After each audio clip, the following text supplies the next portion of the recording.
कैसे हो सब। तो आज हम लोग पढ़ रहे हैं biotechnology principle and processes. Basically ये बायोटेक्नोलॉजी यूनिट 2 पार्ट में है। पहला पार्ट है अपना प्रिंसिपल और प्रोसेसेस कि इसको करने का क्या क्या रूल्स है, कैसे कैसे किया जाता है, और दूसरा पार्ट है इसका एप्लीकेशन का कि कहाँ कहाँ अप्लाई होगा।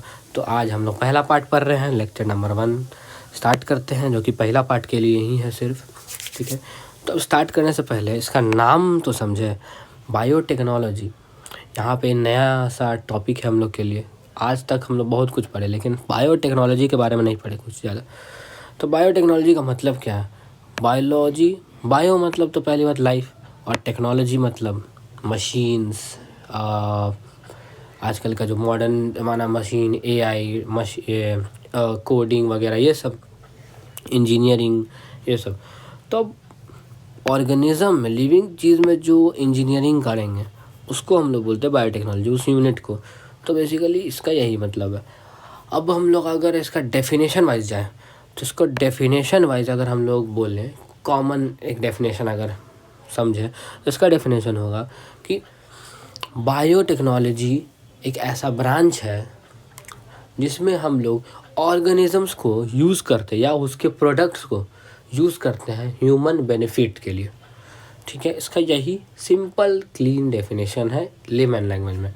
अब भाई लेमन लैंग्वेज में तो हम लोग समझ सकते हैं, लेकिन लिखेंगे कैसे? तो लिखेंगे ऐसे कि biotechnology is techniques of using organisms for products and processes useful for humans, यानी कि ह्यूमन के बेनिफिट के लिए। ये बहुत ज़्यादा सिंपल साउंड कर रहा है। एनसीईआरटी बोर्ड्स को इससे संतुष्टि नहीं मिलने वाला है, तो उसके लिए थोड़ा फैंसी, थोड़ा आंसरेबल, जो बोर्ड्स में लिखना ज़रूरी है जिससे नंबर मिले, वैसा डेफिनेशन है अपना, जो कि यूरोपियन फेडरेशन ऑफ बायोटेक्नोलॉजी दिया है। ठीक है, जो थोड़ा फैंसी और आइडियल डेफिनेशन माना जाता है जिसको, जो कि है the integration of natural science and organisms, cells, parts thereof molecular analogues for product and processes. Same चीज़, प्रोडक्ट एंड प्रोसेसेस, वही प्रोडक्ट्स एंड सर्विसेज और प्रोसेसेस। अब इसका मतलब क्या है? तो इसमें कहना चाह रहा है कि integration of natural science with किसके साथ? ऑर्गेनिज्म के साथ, या उसके सेल, उसके पार्ट, या फिर उसके मॉलिक्यूलर एनालॉग्स। मॉलिक्यूलर एनालॉग्स का मतलब क्या है? मॉलिक्यूलर एनालॉग्स का मतलब है उसका केमिकल रिएक्शंस, क्योंकि एनालॉग का मतलब तो भाई होता है कि बातचीत। अब मॉलिक्यूल्स में एनालॉग कैसे होगा?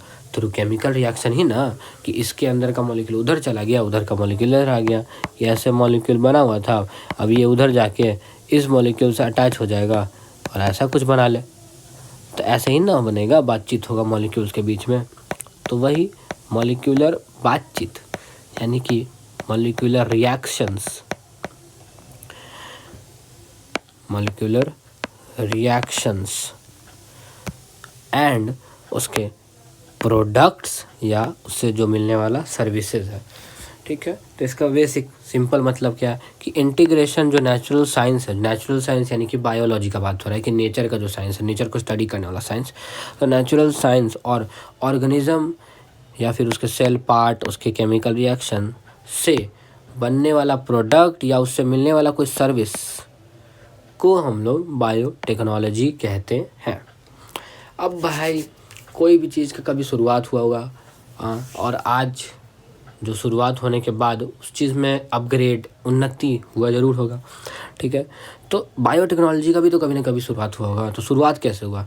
शुरुआत हुआ था जब हम लोग ऑर्गेनिज्म को कम्प्लीटली यूज़ करते थे, यानी कि एक ऑर्गेनिज्म को लिए, सपोज कि ईस्ट को ले लिए हैं, अब इस ईस्ट को कम्प्लीटली यूज़ कर रहे हैं हम लोग कुछ भी बनाने में, कुछ भी ग्रो करने में। ठीक है, तो वैसे तो उस टाइप का जो शुरुआती बायोटेक्नोलॉजी था उसको हम लोग बोलते हैं कन्वेंशनल या ट्रेडिशनल मेथड ऑफ बायोटेक्नोलॉजी। ठीक है, उसमें पूरा ऑर्गेनिज्म को यूज़ हो किया जाता था। एग्जाम्पल क्या क्या है? कर्ड बनाया जाता था, ब्रेड बनाया जाता था, अल्कोहल बनाया जाता था, एटसेट्रा। ऐसे ही चीज़ों को बनाया जो नेचुरली हम लोग बनाते थे। जैसे कि अब एक और एग्जांपल हो सकता है, जैसे कि काउडंक में से बायोगैस को रिलीज़ किया जाता है थ्रू मिथेनोजेन बैक्टीरिया। काउडंक में से मिथेनोजेन बैक्टीरिया को डाला जाता है ताकि उसमें से मीथेन गैस रिलीज़ हो सके, बायोगैस रिलीज हो सके मिथेनोजन के थ्रू, तो ये भी एक एग्जांपल हो सकता है। अब जैसे जैसे अपग्रेड हुआ, बायोटेक्नोलॉजी में उन्नति आया, डेवलपमेंट्स आया, तो मॉडर्न भी आएगा बायोटेक्नोलॉजी। तो अभी का जो बायोटेक्नोलॉजी है जिसमें हम लोग ऑर्गेनिज्म को कम्प्लीटली यूज़ ना करके उसके सिर्फ जेनेटिक मटेरियल को मॉडिफाई करके और उस ऑर्गेनिज्म को मॉडिफाई कर देते हैं। अब इसका मतलब क्या समझ में, ऑर्गेनिज्म तो यूज़ हो ही रहा है, नहीं, कुछ ऐसा है सीन कि यहाँ पे देखा जाए, फिर एक पेज ही ले लें अगर, एक सेकेंड, ब्लैंक पेज, हाँ। अब क्या है सीन, देखो, जैसे सपोज़ कि पहले ट्रेडिशनल वाला में क्या था, या फिर ओल्ड वाले में क्या था, पुराना वाला में क्या था कि अब हम ईस्ट को लिए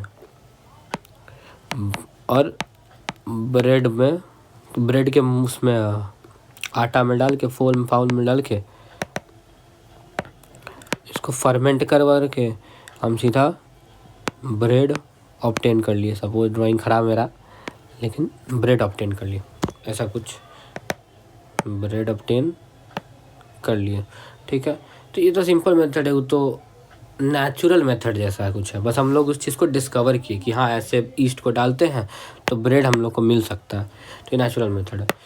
और उसके बाद हम लोग इस चीज़ को अपने कंट्रोल में ले लिए हैं मॉडर्न टाइम में, कि हमको पूरा का पूरा कंट्रोल मिला हुआ है। इधर क्या है कि ब्रेड बस बन रहा है, नेचुरल चीज़ था जिसको हम लोग डिस्कवर करके यूज़ कर रहे हैं अपने लिए।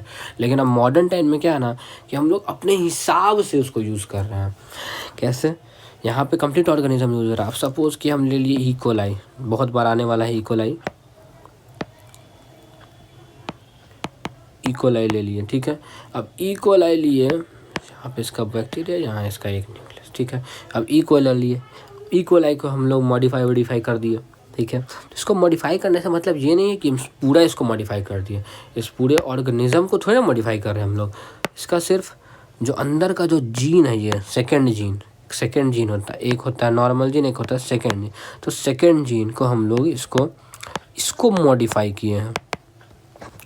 तो अब सेकेंड जीन को मॉडिफाई करें तो इस ऑर्गेनिज्म में बहुत ज़्यादा बदलाव नहीं आ रहा है, लेकिन बदलाव आ तो रहा है ना, क्यों? क्योंकि इसके अंदर जो जीन है, जेनेटिक मटेरियल है, वो मॉडिफाइड है, इसलिए इसको हम लोग जेनेटिकली मॉडिफाइड ऑर्गेनिज्म बोल रहे हैं। अगर इसको हम लोग मॉडिफाई करते हैं तो हम लोग उसको मॉडिफाइड ऑर्गेनिज्म बोलते हैं, MO बोलते हैं, मॉडिफाइड ऑर्गेनिज्म। क्यों? लेकिन चूँकि हम लोग इसके जीन को मॉडिफाई किए, इसलिए हम लोग इसको बोलते हैं जेनेटिकली मॉडिफाइड ऑर्गेनिज्म। हम लोग पूरा ऑर्गेनिज्म को यूज़ नहीं किए मॉडिफाई करने में, सिर्फ उसके जीन को यूज़ किए। जाकि पहले क्या होता था, पूरा का पूरा ऑर्गेनिज्म ही को यूज़ किया जाता था बनाने के लिए, ठीक है। यानी कि बायोटेक्नोलॉजी जो प्रोसेस कर रहे थे वो पूरा ऑर्गेनिज्म पे पहले हो रहा था, और अब कहा कि ये सिर्फ जीन पे कि बाकी का जो प्रोसेस हो रहा है इसके बाद वो तो इसका नेचुरल चीज़ है कि ये मल्टीप्लाई करेगा, तो अंदर का जीन जो मॉडिफाइड जीन हम इसके अंदर डाल दिए हैं वो भी मल्टीप्लाई करते जाएगा। तो वो तो नेचुरल प्रोसेस, उसमें तो हम लोग का हाथ नहीं है। लेकिन हाथ हम लोग का कहाँ है, इसको मॉडिफाई करने में, इसके जीन को। तो यहाँ पर ये चीज़ समझ में आया। तो यही है, तो कन्वेंशनल मेथड और मॉडर्न मेथड में यही। अब मॉडर्न मेथड में एग्जांपल्स क्या है, वैक्सीन बनाने में यूज़ करते हैं, इन विट्रो फर्टिलाइजेशन में यूज़ करते हैं, इंदिरा IVF, ये सब देखे ही होंगे। उसके बाद ड्रग्स बनाने में, जैसे कि इंसुलिन जो दवा होता है, इंजेक्शन हो या टैबलेट्स हो, उसको बनाने में यूज़ किया जाता है, ठीक है। अब आते हैं किसी भी ऑर्गेनिज्म में होता क्या ना कि जेनेटिक मटीरियल होता है, ठीक है। लेकिन जो भी जेनेटिक मटेरियल पे हम लोग बायोटेक्नोलॉजी करते हैं, यानी कि बायोटेक्नोलॉजी का जो कोर है जेनेटिक मटेरियल, जिसको हम लोग वेक्टर बोलते हैं, जो कि हम लोग आगे पढ़ेंगे, तो उसके अंदर ना कुछ तो ऐसा खास बात होगा ना जिसको हम लोग मॉडिफाई कर सकते हैं। जैसे हम लोग यहाँ पे ही बोले कि हम लोग इसको मॉडिफाई कर रहे हैं, अगर हम इसका जेनेटिक मटेरियल को मॉडिफाई करें तो इसमें अभी हम बोले कि ज़्यादा चेंज नहीं आ रहा है। क्यों? आना चाहिए लेकिन आ नहीं रहा है। क्यों? क्योंकि इसके पास जो ये दूसरा वाला सेकेंड DNA है उस पर कर रहे हैं, जो कि इसके सर्वाइवल के लिए रिस्पॉन्सिबल नहीं है। सेम एक बैक्टीरियल सेल हो या जो भी ऐसा ऑर्गेनिज्म हो जिस पे हम लोग बायोटेक्नोलॉजी प्रोसेसेस करेंगे, उसके अंदर मिनिमम टू मिनिमम एक एक्स्ट्रा DNA होना चाहिए। अब ये एक्स्ट्रा DNA है क्या, पहले तो समझ लेते DNA क्या। तो एक सेल होता है, ठीक है, उसमें एक DNA होता है, जिसको हम लोग क्रोमोसोम बोलते हैं। क्रोमोसोम को खोले तो डीएनए, वही डीएनए शेप बनाता है जिसको हम लोग क्रोमोसोम बोलते हैं बेसिकली। तो डीएनए, और डीएनए को खोले तो उसके अंदर होता है जीन, छोटा छोटा यूनिट ऑफ डीएनए जीन होता है। इसको हम लोग छेड़छाड़ नहीं करते बायोटेक्नोलॉजी में।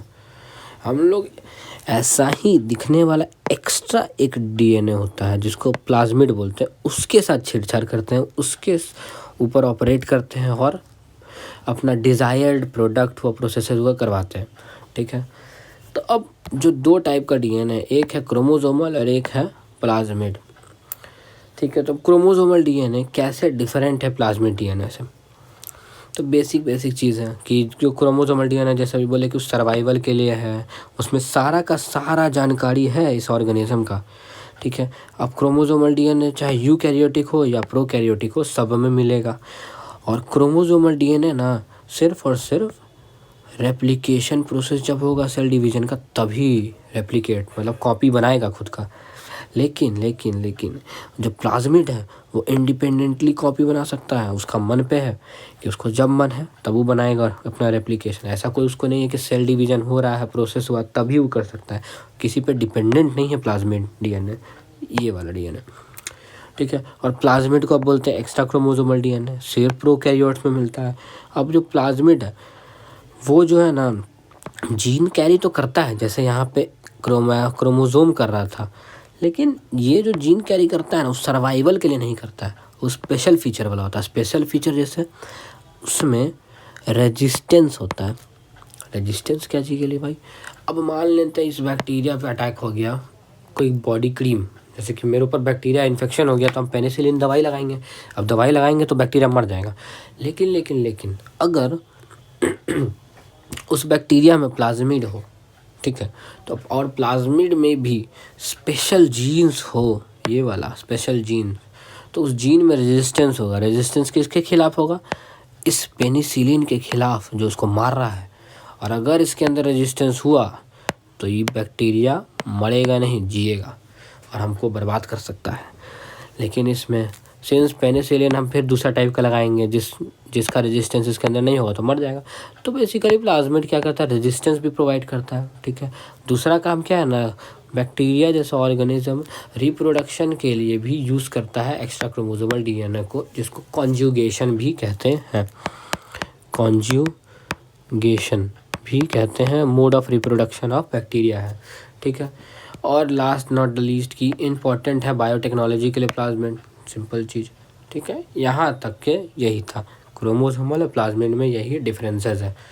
ठीक है, नेक्स्ट आते हैं कुछ टूल्स हैं हम लोग बायोटेक्नोलॉजी में यूज़ करते हैं, तो उसके बारे में जान लेते हैं। तो पहला टूल है रिस्ट्रिक्शन एंजाइम। अब भैया रिस्ट्रिक्शन एंजाइम क्या है? ये क्या लिखा हुआ, कैंची वैंची बना हुआ है। तो रिस्ट्रिक्शन एंजाइम जो है एक प्रोटीन, ऑब्वियसली एंजाइम है तो प्रोटीन ही है।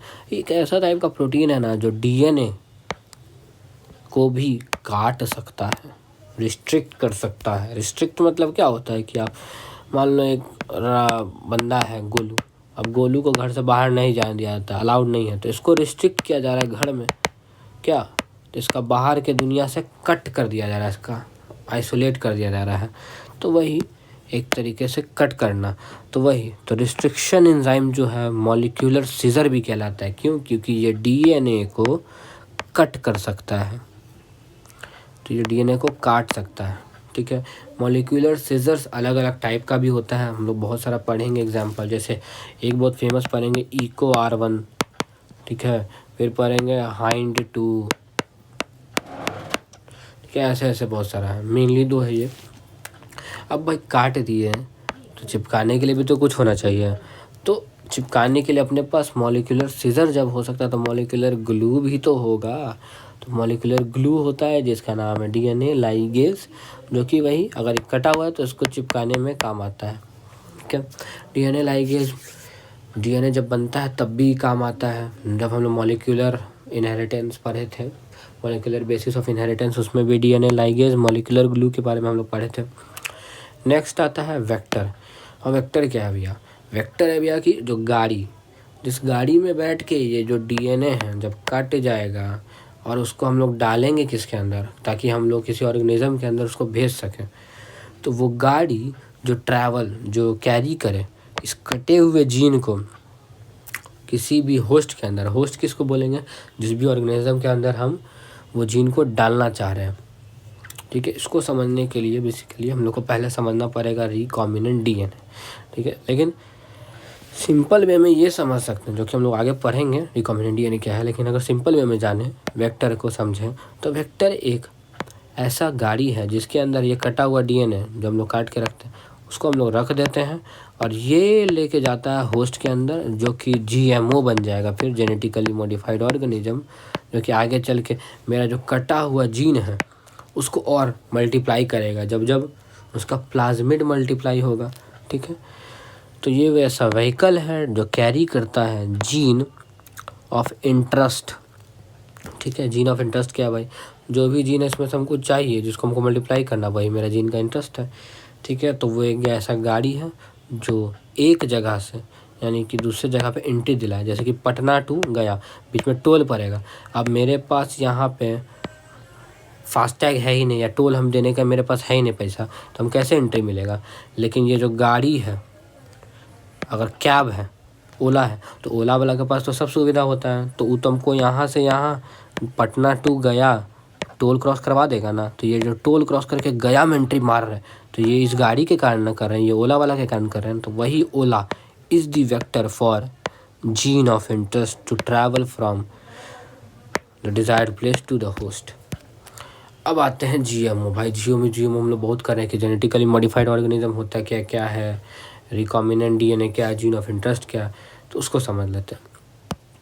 पहले आते हैं रिकॉम्बिनेंट डीएनए पे, ठीक है। अभी लिए हम लोग का ई कोलाई, बार बार ई कोलाई को ही पकड़ के लेके उसके साथ चीड़ फाड़ किया जाता है। तो ई कोलाई बैक्टीरिया लिए उसके अंदर का प्लाज्मिड जो ये वाला देखो, ये जो है प्लाज्मिड है और ये उसका नॉर्मल न्यूक्लियस का डीएनए है, ठीक है। अब ये जो नॉर्मल डीएनए क्रोमोसोमल डीएनए तो उसको तो छेड़छाड़ करना ही नहीं है, एकदम छूना भी नहीं है। लेकिन जो ये प्लाज्मिड वाला डीएनए इसको हम लोग निकाल लेते हैं, ठीक है, एक्सट्रैक्ट कर लेते हैं बाहर, ठीक है, जिसको हम लोग यूज करेंगे अपना बायोटेक्नोलॉजी में।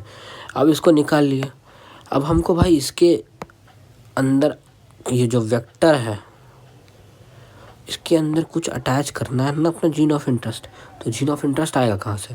अब सपोज कि डीएनए है मेरे पास, अब इस डीएनए में से हमको जीन ऑफ इंटरेस्ट निकालना है, जो कि ये वाला पार्ट है,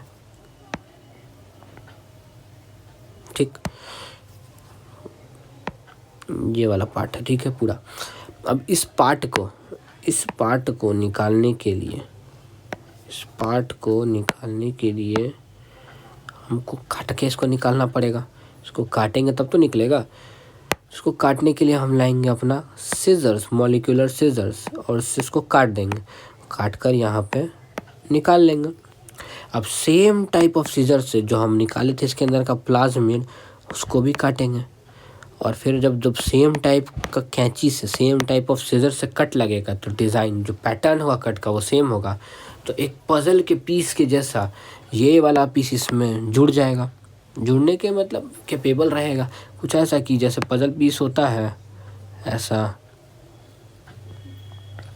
ख़राब बना है, जैसे ये पज़ल पीस ऐसा कुछ होता है, तो इसमें दूसरा पज़ल पीस ऐसे अटैच हो जाता है ना, तो वैसे ही पज़ल पीस अटैच हो जाएगा, क्योंकि same type of restriction enzyme यानी मॉलिक्यूलर सीजर से हम इसको कट लगाए हैं दोनों में ही। तो अब जीन ऑफ इंटरेस्ट हम निकाल लिए भैया इसमें से, और इसको फिर प्लाज्मिड में अटैच कर देंगे कट लगाने के बाद, तो कुछ ऐसा दिखेगा। और उसके बाद चिपकाना भी तो रहेगा, तो लाइगेज को लाएंगे मॉलिक्यूलर ग्लू और उससे चिपका भी देंगे। तो ये जो नॉर्मल प्लाज्मिड था, अब जाके ये यानी कि जो डीएनए था एक्स्ट्रा क्रोमोसोमल डीएनए, वो अब रिकॉम्बिनेंट डीएनए में बदल चुका है। क्यों? क्योंकि हम इसके अंदर बदलाव कर दिए। अब बदलाव की रिस्क को हम ऐसे भी तो बोल सकते हैं कि इसके अंदर हम मॉडिफिकेशन किए, हाँ, इसके प्लाज्मिड में मॉडिफिकेशन किए, तब इसके अंदर मॉडिफिकेशन किए और इसके अंदर हम वापस से इंजेक्ट कर दिए, डीएनए निकाले, उसमें मॉडिफिकेशन करवाए, जीन ऑफ इंटरेस्ट ऐड करके, अब मॉडिफाइड डीएनए यानी कि रिकॉम्बिनेंट डीएनए को वापस से इंसर्ट कर दिया अंदर। अब जब इसके अंदर गया तो इसमें भी तो बदलाव आ गया। पहले ही नॉर्मल था ऑर्गेनिज्म, अब जेनेटिकली मॉडिफाइड ऑर्गेनिज्म बन गया। यहाँ तक हो गया क्लियर? ठीक है। अब ये जो वापस इसके अंदर डाले ना, तो ये रहा, ये जो कुछ ऐसा है कि ये जो हम लोग पीछे पढ़े कि गया, तो गया जाने के लिए तो ये जगह पे हमको जाना है। तो ये जो मेरा है ना वेक्टर, ये जो मेरा प्लाज्मिड, यही मेरा वेक्टर है जो हमको अंदर पहुंचाएगा। यही मेरा ओला है जो हमको टोल पास करवा रहा है। तो यही था वेक्टर जो एक मेरा जीन ऑफ इंटरेस्ट को एक जगह से डिज़ायर्ड होस्ट के अंदर लेके जाएगा। जीन ऑफ इंटरेस्ट को, यानी जीन ऑफ इंटरेस्ट को डिज़ायर्ड होस्ट के अंदर वापस लेके जाएगा। तो यही था मेरा वेक्टर भी। यहाँ तक बात क्लियर। अब हम लोग आगे बढ़ते हैं। अब हम लोग समझ लिए क्या क्या टूल है, क्या क्या कैसे होता है। अब हम लोग को ये जानना है कि रूल्स क्या है। टूल्स समझ गए, अब रूल्स कैसे समझेंगे। तो रूल्स दो टाइप का है, यानी कि प्रोसेसेस कैसे कैसे टेक्निक से करने का, वो दो टाइप का है। एक तो है भैया कि जेनेटिक इंजीनियरिंग, और एक है बायो प्रोसेस इंजीनियरिंग।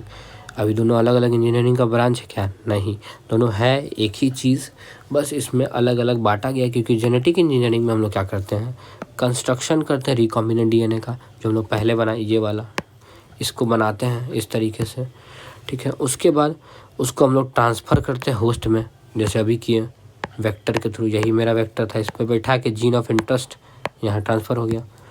उसके बाद जब होस्ट जो है अपना कॉपी बनाएगा, या अपने प्लाज्मिड का जब कॉपी बनाएगा, जो उसको हम दे दिए वापस, निकाले और फिर वापस डाल दिए थोड़ा सा चेंज करके, तो जब जब इसका कॉपी बनाएगा या अपना कॉपी बनाएगा, तो ऑब्वियस है कि उसका जीन का भी तो कॉपी होगा, तो क्लोनिंग होगा। तो यही जेनेटिक इंजीनियरिंग में हम लोग पढ़ते हैं, ठीक है, यही फ्लो है।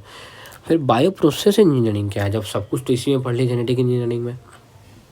बायो प्रोसेस इंजीनियरिंग में ऐसा कुछ होता है कि ये सब काम कर रहे हैं, अगर इसमें कोई बीच में कोई और बैक्टीरिया आ गया, कि मान लेते इसके अंदर कोई और बैक्टीरिया आ गया, यहाँ पर अगर कोई और अलग सा बैक्टीरिया आ गया जो प्रॉब्लमेटिक सिनेरियो कर क्रिएट कर सकता है, मान लेते ईस्ट आ गया या कोई और बैक्टीरिया आ गया, ठीक है, तो इसके कारण हो सकता है ना कि हम इसके अंदर प्लाज्मिड डाल रहे हों, लेकिन गलती से इसमें चल जाए। हो भी तो सकता है इसका प्लाज्मिड निकाल रहे हो, लेकिन गलती से इसका प्लाज्मिड निकल जाए। अब भाई इसका प्लाज्मिड निकाले होंगे तो इसमें तो जाएगा नहीं, है कि नहीं। तो कुछ ऊपर नीचे हो सकता है, प्रॉब्लम हो सकता है, राइज हो सकता है। तो ये एक तरीके से मिलावट ना हो गया मेरा। अब लैब में हम इसको रखे हुए थे और ये आ गया गलती से उड़ के कहीं से, या फिर डिश सही से साफ़ नहीं था प्लेट। तो उसके उन सबको बचाने के लिए ये प्रोसेस आता है अपना बायो प्रोसेस इंजीनियरिंग, जिसमें कि हम लोग स्टेराइल इन्वायरमेंट मेंटेन करते हैं, यानी कि कंटेमिनेशन, मिक्सचर नहीं होना चाहिए। जो है हमको डिज़ायर्ड, जिस पर हम काम कर रहे हैं, सिर्फ वही चीज़ होगा, और कोई मिक्सचर इधर उधर से नहीं आने वाला है। कोई भी बाहर से कोई चीज़ आइसोलेटेड रहेगा बिल्कुल, तो कोई भी कंटेमिनेशन ना हो। तो जेनेटिक इंजीनियरिंग स्टेप्स है, लेकिन बायो प्रोसेस इंक्लूडिंग स्टेप है, जो कि इन चीज़ों को असिस्ट करता है। इसके बिना ये हो ही नहीं सकता है, ठीक है। यहाँ तक क्लियर। तो अब आगे नेक्स्ट पार्ट पे बढ़ते हैं हम लोग। So next part is about some history of the first recombinant DNA, कि पहला रिकॉम्बिनेंट डीएनए कंस्ट्रक्ट कब हुआ। तो ईयर 1972। यहाँ थोड़ा याद करने वाला पार्ट है, तो याद करने वाला पार्ट जो भी है वो ऐसे प्रिंटेड फॉर्म में लिख के हम रखें हैं, तो इसको याद ही करना पड़ेगा, और कोई ऑल्टरनेटिव नहीं है इसके अलावा, ठीक है। तो अब ईयर्स 1972 में स्टैनली कोहेन, हर्बर्ट बोयर दोनों मिलके पहला रिकॉम्बिनेंट डीएनए बनाए थे, ठीक है। उसमें क्या किए थे इन लोग, एक एंटीबायोटिक रेजिस्टेंट जीन लिए थे। मतलब एक एंटीबायोटिक, जैसे कि मान लेते हैं कि कोई भी एंटीबायोटिक दवाई जो खाता है, वैसा ही उसको रेजिस्ट करने वाला एक जीन लिए। सपोज़ कि ये जो जीन है ना, एंटीबायोटिक दवाई, कोई भी एक एंटीबायोटिक उसको रेजिस्ट करता है, उसको रेजिस्ट करता है ये वाला जीन, ठीक है। अब ये जीन निकाला हुआ है डीएनए से, ठीक है, इसीलिए छोटा पार्ट है। अदरवाइज़ ये हो सकता है कि बहुत बड़ा सा पार्ट ऑफ डीएनए का हिस्सा हो, ठीक है। ये डीएनए का बहुत बड़ा सा पार्ट है। अब इसमें से ये छोटा पार्ट रिस्ट्रिक्शन एंजाइम से काट के निकाल लिए। ये एंटीबायोटिक रेजिस्टेंट जीन था, अब इसको सैल्मोनेला ट्राइफिम्यूरियम में इंसर्ट कर दिया। सैल्मोनेला ट्राइफिम्यूरियम जो है एक बैक्टीरिया टाइप मोनेरा में आता है, बैक्टीरिया है, ठीक है। इसके अंदर इसका पहले न्यूक्लियस बना देते हैं। इसका न्यूक्लियस जो नॉर्मल डीएनए, ठीक है, और इसका ये रहा अपना प्लाज्मिड जिसको हम लोग यूज़ करेंगे। तो ये लोग क्या किए, इसका प्लाज्मिड निकाल लिए, इस प्लाज्मिड को बाहर निकाल लिए, ठीक है, इसको बाहर निकाल लिए और इन दोनों को मिलाकर रिस्ट्रिक्शन एंजाइम का यूज़ करके दोनों में कट लगाएं। इसमें भी कट लगाए रिस्ट्रिक्शन एंजाइम यूज़ करके। रिस्ट्रिक्शन एंजाइम ऐसे काट देता है डीएनए को भी और इस प्लाज्मिड के भी। डीएनए को जब बाहर निकाले कुछ ऐसा होगा, वो इसको बाहर निकाले तो ऐसा कुछ होगा, और इसको भी कट लगाकर same type of restriction enzyme से, क्योंकि same type of restriction enzyme same pattern में कट करता है। कट किए और उसके बाद रिकॉम्बिनेंट डीएनए ये वाला तैयार कर दिए। और ये वाला जो था recombinant DNA, first recombinant DNA हो गया। पहली बार इन्होंने ये एक्सपेरिमेंट किया और रिकॉम्बिनेंट डीएनए अचीव किया, ठीक है। अब आता है कि भाई बायोटेक्नोलॉजी में स्टेप्स क्या है, मतलब एक रिकॉम्बिनेंट डीएनए को बनाने का, उसके बाद उसको मल्टीप्लाई करने का, कैसे उसको कल्चर करने का, कैसे उसमें डीएनए जीन ऑफ इंटरेस्ट को पहले तो कैसे निकालेंगे, इन सब चीज़ों को कैटेगराइज करना है, ठीक है। क्या क्या स्टेप में करेंगे, कैसे कैसे करेंगे, तो पहला स्टेप है अपना आइडेंटिफाई करना भाई। पहली बार तो कि कौन सा डीएनए हमको आइडेंटिफाई करना और उसको आइसोलेट करना कि जो डीएनए है उसको हम निकाले कैसे एक सेल में से। तो वो दूसरा step fragmentation of DNA using restriction enzyme.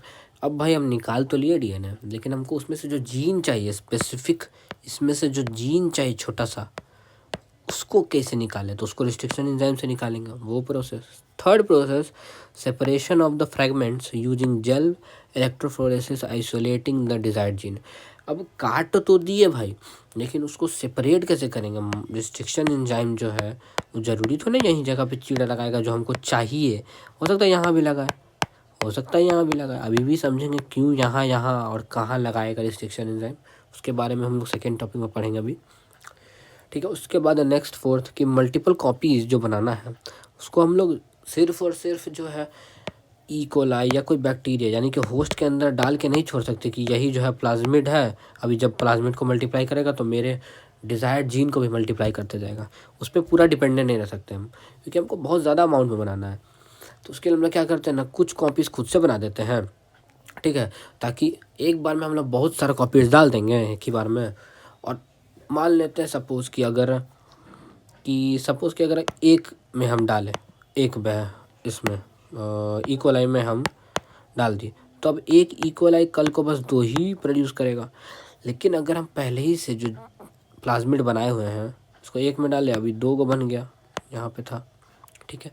लेकिन अगर हम पहले ही से 2-4 प्लाज्मिड ऐसे ही बना लें, सेम कॉपी बना लें पहले ही बाहर, ठीक है, अब उसके बाद जितना मेरा हो सके उतना बना लें। अब उसके बाद हम ऐसे करके ऐसे 10-12 इकोलाई में एक ही बार में डाल दें, तो हो सकता है जब ये 12 इकोलाई एक ही बार में जब क्लोन करेगा खुद को या क्लोन करेगा प्लाज्मिड को, तो एक बार में हमको बहुत सारा मिलेगा ना, तो मल्टीप्लाई जल्दी होगा, तो इससे फास्टर होगा। क्योंकि ये जो ऊपर वाला प्रोसेस है बहुत स्लो हो जाएगा ये वाला, लेकिन ये फास्टर प्रोसेस है। और ज़्यादा हमको कमर्शियल यूज़ ना चाहिए, हमको बहुत ज़्यादा मास प्रोडक्शन करना है, उतना टाइम नहीं मेरे पास कि हम धीरे धीरे करते रहें, इसलिए तो ये एक तरीका है, ठीक है। अब नेक्स्ट आता है उसके बाद लिंक करना डिज़ायर्ड जीन को विथ जी वेक्टर। भाई वेक्टर के साथ अब चिपकाना भी है, मतलब बनाए एम्पलीफाई करके उसके बाद उसको चिपकाने का, फिर उसको होस्ट में ट्रांसफ़र करने का, जो कि हम लोग देखे कि कैसे होस्ट में वो अलग अलग तरीका होता है। एक बंदूक होता है, फिर इंजेक्शन से किया जाता है, अलग अलग तरीका है, उसके बारे में भी अच्छे से हम लोग विस्तार से पढ़ेंगे। फिर आता है उस होस्ट को अब कल्चर करने का, ग्रो करने का, भाई जो अभी देखे हम लोग इतना सारा ग्रो कहाँ करेंगे, तो उसको कल्चर करने के लिए तो उसके लिए बायो रिएक्टर्स होता, बड़ा बड़ा मशीन टैंकर उसमें। उसके बाद जब कल्चर हो जाएगा तो उसका टेस्टिंग करना, उसको साफ़ करना, उसको आइसोलेट करना, उसको पैकेज करना ताकि कमर्शियल यूज़ हो सके, वो सब डाउन स्ट्रीम प्रोसेसिंग में फिर 8 पॉइंट में हम लोग पढ़ेंगे। तो ये पूरा का पूरा 8 पॉइंट हम लोग को पढ़ना है, यही हम लोग का चैप्टर बेसिकली। इससे पहले जो भी हम लोग पढ़ रहे थे ना, अभी बस हम लोग टूल्स के बारे में कैसे यूज़ होता है ये सब पढ़ रहे थे। ठीक है, तो स्टार्ट करते हैं अपना पहला पॉइंट से, जो कि है identification and isolation of DNA. ठीक है, तो पहले हम लोग कैसे करेंगे, तो आइडेंटिफिकेशन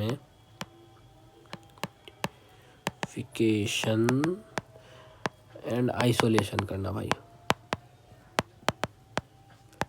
ऑफ डीएनए। अब भाई होगा कैसे, ये तो बड़ा समस्या का बात है कि क्योंकि जो हम लोग का एक सेल होता है, लेट्स से ड्रॉ करते हैं हम लोग, देखते हैं ये अपना एक सेल है, इसमें भाई अब होगा इसका अपना न्यूक्लियस, जिसमें इसका अपना वो वाला जेनेटिक मटेरियल होगा जिसका लाइफ प्रोसेस करवा रहा है। ठीक है, अब उसके अलावा जो हम लोग को चाहिए, वी नीड, जो प्लाज्मिड है, जो एक्स्ट्रा क्रोमोसोमल डीएनए है, वो भी होगा इसमें अलग से। ठीक है, और एक चीज़ हम क्लियर कर देना चाहेंगे अभी कि जो ये दोनों है डीएनएज, क्योंकि दोनों डीएनएज ही है, बस वो एक एक्स्ट्रा क्रोमोसोमल है, एक नॉर्मल है, तो ये दोनों ही का दोनों एक न्यूक्लियस के अंदर है। ठीक है, ये जो पूरा पार्ट है जो येलो से हम कलर किए, ये पूरा पार्ट इज़ न्यूक्लियस। ठीक है, और इसके बाहर वाला जो भी पार्ट है, इस पार्ट को बात कर रहे हैं, ये वाला पार्ट, ये पूरा पार्ट इज जस्ट साइटोप्लाज्म।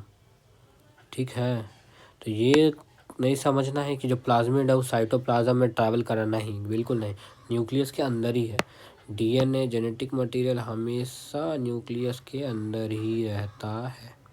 ठीक है, यहाँ पे ये चीज़ क्लियर रहना चाहिए, यानी कि जो ये प्लाज्मिड है वो भी न्यूक्लियस के अंदर है और ये जेनेटिक मटेरियल वो भी, बस अलग अलग है वहाँ पे भी। ठीक है, तो यहाँ से अब हम लोग आगे बनाते हैं, हर बार ऐसे नहीं बनाया जा सकता, इसीलिए एक बार बना के बताया जा रहा है। ठीक है, तो अब जो ये प्लाज्मिड है वो भी न्यूक्लियस में है, कहने का मतलब है, और क्रोमोसोम भी न्यूक्लियस में। ये येलो रीजन पूरा न्यूक्लियस का रीजन है, उसके बाद जो ग्रीन रीजन है वो है साइटोप्लाज्म। ये पूरा का पूरा साइटोप्लाज्म है, और ये येलो वाला पार्ट पूरा न्यूक्लियस ही है, और न्यूक्लियस में ही है अपना प्लाज्मिड एक्स्ट्रा क्रोमोसोमल डीएनए। ठीक है, और ये है इसका क्रोमोसोमल डीएनए जो नॉर्मल डीएनए होता है। ठीक है, ये क्रोमोसोमल डीएनए, और ये हम लोग का काम करने वाला जो बायोटेक में यूज़ किया था वो वाला डीएनए। ठीक है, अब देखो होता क्या है सॉरी, तो अब देखो, अब इसमें क्या है कि आइडेंटिफाई करना है। तो इस सेल में भाई न्यूक्लियस है, न्यूक्लियस के अंदर डीएनए है, फिर आरएनए होगा, उसके बाद बाहर इस साइटोप्लाज्म में जो ग्रीन रीजन है इसमें भी डीएनए, आरएनए, माइटोकॉन्ड्रिया, ये सब अलग अलग चीज़ होगा। ठीक है, बहुत सारी चीज़। ऊपर से एक और चीज़ प्रॉब्लम है कि भाई इधर ही दिख रहा है तुमको ये वॉल हम लोग को पता है बैक्टीरिया के पास अपना सेल वॉल होता है। बैक्टीरिया हो या प्लांट हो, जिससे भी हमको जीन ऑफ इंटरेस्ट डिराइव करना है, क्योंकि अभी हम लोग आइडेंटिफाई और आइसोलेट करें अपना डिज़ायर्ड डीएनए, मतलब डिज़ायर्ड जीन ऑफ इंटरेस्ट निकालने वाला बात है, तो वो करना है। तो ये ज़रूरी नहीं है बैक्टीरिया वाला ही हम लोग निकालें, हो सकता है बैक्टीरिया निकाले, ऐसा नहीं है। तो बैक्टीरिया निकालेंगे तो उसके ऊपर सेल वॉल होगा कि नहीं है, होगा ही होगा। जैसे एल्गी ले लिए तो उसमें सेल वॉल होगा, सेल वॉल को तोड़ना पड़ेगा ना, तब ना हम अंदर जा पाएंगे, तो फिर साइटोप्लाज्म वाला चीज़ों को हटाना पड़ेगा, तब जाके हम इस तक पहुँचेंगे, डीएनए तक पहुँचेंगे, हैं। तो उसके लिए क्या रहता है, अपना मर्जी का हो सकता है, किसी को प्लांट सेल में से कोई डीएनए निकालना हो, किसी को बैक्टीरिया में से, किसी फंगस में से, किसी को एनिमल में से। एनिमल में से तो खैर इजीली निकल जाएगा, क्योंकि उसमें कोई ठोस वॉल नहीं होता है जैसे सेल वॉल या ये सब। तो अगर लेट्स से कि अगर हमको प्लांट में से निकालना है, तो मेरा मर्ज़ी पे अब डिपेंड करता है कि चलो हम लोग ले लिए, जैसे कि अगर प्लांट है तो प्लांट का जो वॉल होता है that is made of cell wall, sorry cellulose का बना होता है, ठीक है। और सेल्यूलोज को तोड़ने के लिए हमें चाहिए, तोड़ने के लिए एक एंजाइम जिसका नाम है सेल्यूलेज, ठीक है। तो सेल्यूलेज से सेल्यूलोज तोड़ेंगे। उसके बाद अगर मान लेते हैं कि फंगस का है सेल, ठीक है, तो फंगस का सेल का तो वॉल कैसा होता है, काइटिन का बना हुआ। अब जो काइटिन का वॉल तो उसको कैसे तोड़ेंगे, सिंपल, काइटिनेज हम लोग पढ़े थे कि जिसमें भी एज आ रहा है दैट इज एंजाइम, और वो हमेशा तोड़ने वाला ही एंजाइम होता था, ठीक है। अब अगर इन सब के बाद भी, ठीक है, और अगर मान लेते बैक्टीरियल से ले लिए बैक्टीरिया, तो बैक्टीरिया को तोड़ने के लिए उसका ग्लाइकोसिडिक बॉन्ड रहता है, ग्लाइकोसिडिक वाला, उसको तोड़ने के लिए लाइसोजाइम चाहिए, लाइसोजाइम तोड़ता है इसका, ठीक है। अब जो भी लिए आपका मर्जी, कोई इसमें बंदिश नहीं है, जो लेना है प्लांट लो, बैक फंगस लो, कोई भी लो, किसी के अंदर का भी डीएनए आपको निकालना है, हो सकता है उस डीएनए में आपको ऐसा कुछ दिख गया हो जो आपको चाहिए, जीन, तो प्लांट फंगस बैक्टीरिया किसी में से भी निकाल सकते हैं। तो अब उसके बाद क्या नेक्स्ट स्टेप है, इसके बाद तो वॉल टूट गया। अब उसके बाद ना उसको डाला जाएगा एक सेंट्रीफ्यूगल ट्यूब में, और सेंट्रीफ्यूग किया जाएगा, पूरा घुमाया जाएगा अच्छे से, चारों तरफ ऐसे पूरा घुमाया जाएगा, ठीक है, पूरी तरीक़े से सेंट्रीफ्यूग किया जाएगा। अब सेंट्रीफ्यूग करने के बाद सारा का सारा जो वॉल है टूट जाएगा क्योंकि सेंट्रीफ्यूग किया गया। तब उसके बाद सब कुछ डिपॉजिट हो जाएगा नी। तो अब बचेगा क्या, अब एक सेकेंड, हाँ, अब बचेगा क्या, एक होगा अपने पास प्रोटीन, फिर अपने पास होगा आरएनए, फिर अपने पास होगा जो हमें चाहिए डीएनए, ठीक है। अब उसके बाद अभी हमको प्रोटीन और डीएनए और आरएनए सब कुछ मिला हुआ है, और हमको सिर्फ डीएनए चाहिए। तो हमको यानी कि प्रोटीन और आरएनए को एलिमिनेट यानी कि हटाना पड़ेगा, रास्ते से हटाना पड़ेगा। अब उसके लिए हम क्या करते हैं, उसके लिए हम लोग इन चीज़ों को डाइजेस्ट करने वाला एंजाइम को ले आएंगे। जैसे यहाँ पर एंजाइम को लाए थे डाइजेस्ट करने के लिए सेल वॉल को, जैसे काइटिन को, ग्लूकोसाइड को, तो वैसे ही और भी एंजाइम्स ले आएंगे जो आरएनए और प्रोटीन को डाइजेस्ट करता हो। तो आरएनए को डाइजेस्ट करने वाला होता है आरएनएज, और प्रोटीन को करने वाला होता है प्रोटीएज, तो वो दोनों ले आएंगे। तो जस्ट कॉपी कर लेते हैं, हाँ, इसको यहाँ पे रखो, एक सेकेंड, ठीक है। तो अब जो है, अब डीएनए तो छोड़ देंगे, लेकिन आरएनए को लिए आरएनएज ले आएंगे, प्रोटीन को डाइजेस्ट करने के लिए प्रोटीएज ले आएंगे, और भी अगर लिपिड है तो लिपिड के लिए लिपिडेज, फिर फैट है तो उसके लिए अलग, ऐसे करके अलग अलग एंजाइम्स ले आएंगे। तो हम एक कॉमन चीज़ लेकर चल रहे हैं, प्रोटीन, आरएनए और डीएनए। तो ऐसे ही उसका एंजाइम लेंगे, सिर्फ डीएनए को छोड़ देंगे, डीएनए को डाइजेस्ट करने वाला एंजाइम नहीं डालेंगे। अब क्या होता है नेक्स्ट स्टेप में जब ये दोनों डाइजेस्ट हो चुका है तो बचेगा सिर्फ डीएनए। अब इसको हम लोग इथीडियम ब्रोमाइड में, तो भी चिल्ड, ऐसा नहीं कि एकदम नॉर्मल, एकदम चिल्ड चाहिए, चिल्ड, ठीक है। तो चिल्ड इथीडियम ब्रोमाइड से मिक्स करते हैं, यानी ऐड करते हैं बेसिकली।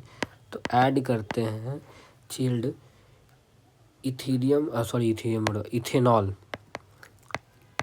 इथेनॉल ऐड करते हैं, ठीक है। तो इथेनॉल ऐड करते के साथ ही जो मेरा टेस्ट ट्यूब है ना, अब उसमें जो प्रोटीन है वो नीचे डाइजेस्ट होकर पड़ा हुआ है, जो आरएनए है वो नीचे डाइजेस्ट होकर पड़ा हुआ है, लेकिन जो डीएनए है वो ना ऊपर की ओर सरफेस पे ऊपर ऐसे प्रेसिपिटेट की तरह ऊपर आ जाएगा, ठीक है। सरफेस पे से जो है लिक्विड के ऊपर आ जाएगा। और जब ऊपर आ जाएगा तो फिर हम इसको एक मेथड के थ्रू, यानी एक मेथड होता है जिसमें हम एक चम्मच जैसा यूटेंसिल लाते हैं, जिस मेथड को बोलते हैं हम लोग स्पूलिंग, स्पून की तरह होता है। और उससे डीएनए को लपेट कर, इस डीएनए को इसके ऊपर लपेट कर बाहर निकाल लेते हैं। सिंस ऊपर आके प्रेसिपिटेट बन चुका है जेल इथेनॉल डालने के बाद, और इससे स्पून से बाहर निकाल लेते हैं। स्पून ही होता है जिस मेथड का नाम है स्पूलिंग। ठीक है, तो ऐसे अब डीएनए तो हम लोग आइसोलेट कर लिए। ठीक है, तो ये अपना पहला मेथड हो गया, तो पहला वाला अपना क्लियर। सेकेंड अब बचा fragmentation of DNA using restriction enzyme. अब सेकेंड आता है रिस्ट्रिक्शन एंजाइम। फ्रेगमेंटेशन तो थोड़ा देर में पढ़ेंगे, पहले रिस्ट्रिक्शन एंजाइम को अच्छा से थोड़ा सा जान लेते हैं।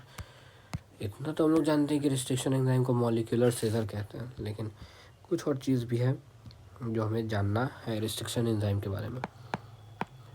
रिस्ट्रिक्शन एंजाइम, अब भाई रिस्ट्रिक्शन एंजाइम जो है वो ऐसा कौन सा रिस्ट्रिक्शन एंजाइम है जो पहली बार डिस्कवर हुआ होगा, ये भी तो जानने वाला बात है। ठीक है, तो रिस्ट्रिक्शन एंजाइम में पहला रिस्ट्रिक्शन एंजाइम जो था, जो डिस्कवर हुआ था, उसका नाम है हाइंड 2। जो पहला रिस्ट्रिक्शन एंजाइम था उसका नाम है हाइंड 2। तो जो फर्स्ट रिस्ट्रिक्शन एंजाइम था, रिस्ट्रिक्शन एंजाइम वाज हाइंड 2। ठीक है, उसके बाद और भी अगर एग्जांपल याद रखना है, इसके बाद और एग्जांपल्स में अगर आए तो एक और फेमस रिस्ट्रिक्शन एंजाइम है EcoR1। ठीक है, तो ऐसे करके रिस्ट्रिक्शन एंजाइम्स थे। सेकेंड सी इसका टैब लगा हुआ, हाँ लगा हुआ है। ठीक है, तो अब हम लोग इस पे आते थोड़ा सा। तो रिस्ट्रिक्शन एंजाइम जो होता है बेसिकली, ये सब थोड़ा सा डेटा है जो याद ही रखना है फिर से। वैसे इम्पॉर्टेंट पार्ट यही है डेटा में कि जो these enzymes belong to the category of nucleus, ये सब तो न्यूक्लियेजेस है सारा का सारा। ऑब्वियसली रिस्ट्रिक्शन एंजाइम आखिर काट के इसको रहता है, डाइजेस्ट तोड़ ही रहा है एक तरीके से, तो न्यूक्लियस में रहने वाला डीएनए को तोड़ रहा है, इसीलिए उसका नाम न्यूक्लियेजेस है। ठीक है, और तोड़ता क्या है, तो फॉस्फोडाइस्टर बॉन्ड तोड़ता है। हम लोग मॉलिक्यूलर इनहेरिटेंस में पढ़े हैं कि फॉस्फोडाइस्टर बॉन्ड बनता है जो OH कार्बन से होता है, OH ग्रुप पे जुड़ता है फॉस्फोरस, तो वहाँ पे वो वाला तो फॉस्फोडाइस्टर बॉन्ड को तोड़ता है। ठीक है, तभी जाके अलग अलग हो पाता है। उसके बाद देखा जाए तो प्रोकैरियोट्स में अब तक 900 अलग अलग type of restriction enzyme 230 strain of bacteria से ही डिराइव कर लिया गया है। कहने का मतलब है कि 230 बैक्टीरिया है ऐसा जिसमें से उनको 900 अलग अलग टाइप का रिस्ट्रिक्शन एंजाइम मिल गया है। स्ट्रेन्स का मतलब है अलग अलग पैटर्न का, मतलब उसका बॉडी कैसा है। स्ट्रेन यानी कि ये स्मूथ है या रफ स्ट्रेन हो गया ऐसा।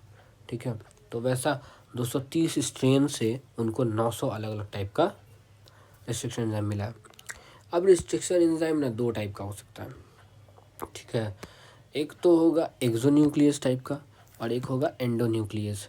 इनको रिस्ट्रिक्शन एंजाइम को न्यूक्लियेजेस भी बोलते हैं, यहाँ से ये याद रखेंगे। ठीक है, तो अब एक्सोन्यूक्लियस जो होता है ना, हमेशा साइड से कट करता है डीएनए को। साइड से कट करने का मतलब जैसे कि अगर ये डीएनए है तो इसको कट करना रहेगा ना, तो इसको मान लो जूम कर दिया, ठीक, ये जूम हो गया। अब इसको जब भी कट करेगा ना एक्सोन्यूक्लियस, तो इसको यहाँ से साइड से काटेगा, कोनों से काटेगा, कोने से काटेगा, हमेशा ऐसे काटते चला जाएगा वर्क करते रहा। ठीक है, लेकिन जो एंडोन्यूक्लियस है वो डीएनए को स्पेसिफिक लोकेशन से काटता है। स्पेसिफिक लोकेशन कहने का मतलब कि इसके पास होता है अपना रिकॉग्निशन साइट्स, कि कोई चुनिंदा जगह है जो कि इसको बता दिया गया कि तुमको भाई यहीं से काटना ही है, यहीं से तुमको कट कर लगाना है और कहीं से नहीं। तो अगर वो चुनिंदा साइट्स यहाँ पे हो तो यहाँ से कट लगाएगा, अगर यहाँ पे होगा तो यहाँ से कट लगा देगा। क्यों, मतलब इसको वो पैटर्न मिलना चाहिए। अब उस पैटर्न के बारे में बात करें अगर हम लोग, तो कुछ ऐसा होता है, ये सबसे इम्पॉर्टेंट पार्ट है, वेरी इंपॉर्टेंट, रिस्ट्रिक्शन एंजाइम से रिलेटेड बहुत इंपॉर्टेंट चीज़ है। तो देखो जैसे हम लोग पढ़े थे अभी इको R1 के बारे में। इको R1 बहुत इंपॉर्टेंट है, ठीक है, और उसका पैटर्न भी दिया हुआ है कि कहाँ से वो काटता है, डिज़ाइन उसको कहाँ से बताया गया कि तुमको काटना है। तो इको R1 का रिकॉग्निशन साइट है, ठीक है, जो कि 6 बेस पेयर का होता है, ठीक है, और जो कि ये है, यहाँ पे हम लोग को NCERT में लिखा हुआ नहीं मिला है, लेकिन हम लोग को डायग्राम के थ्रू बताया गया एग्जाम्पल। इसीलिए इको R1 का रिकॉग्निशन साइट है GAATTC, यही पैटर्न पे काटता है, ठीक है, देख भी सकते हो डायग्राम में कि कैसे इको R1 आएगा और यहाँ पे ये GAATTC को काट के हटा रहा है, ठीक है। देखो यहाँ पे काट दिया नीचे सेकंड में यहाँ पे, और उसके बाद ये दोनों ऐसा ऐसा हो गया, इसके बारे में पढ़ते हैं। और फिर वापस से जब हम लोग बनाते हैं DNA तो डिज़ायर्ड जीन ये वाला उसको चिपका देते हैं अपने वेक्टर वाले जीन से, ठीक है। तो यहाँ पे बेसिक हम लोग को समझना यही कि इको R1 का रिकॉग्निशन साइट है 6 बेस पेयर का, 1 2 3 4 5 6 6 पेयर का बेस पेयर का, और ये है उसका पैटर्न कि यहाँ से ही काटेगा। इस पैटर्न में उसको DNA में, इस DNA में जहाँ भी मिलेगा ये पैटर्न वहाँ पे कट लगा देगा, ठीक है। तो एंडोन्यूक्लियस ऐसा करता है, स्पेसिफिक जगह से ही कट लगाता है, ठीक है, और एक स्पेसिफिक जगह ज़्यादातर सेंटर या मिड में ही मिलता है, मिड के आसपास या मिड से, ठीक है। अब नेक्स्ट आता है अपना, गया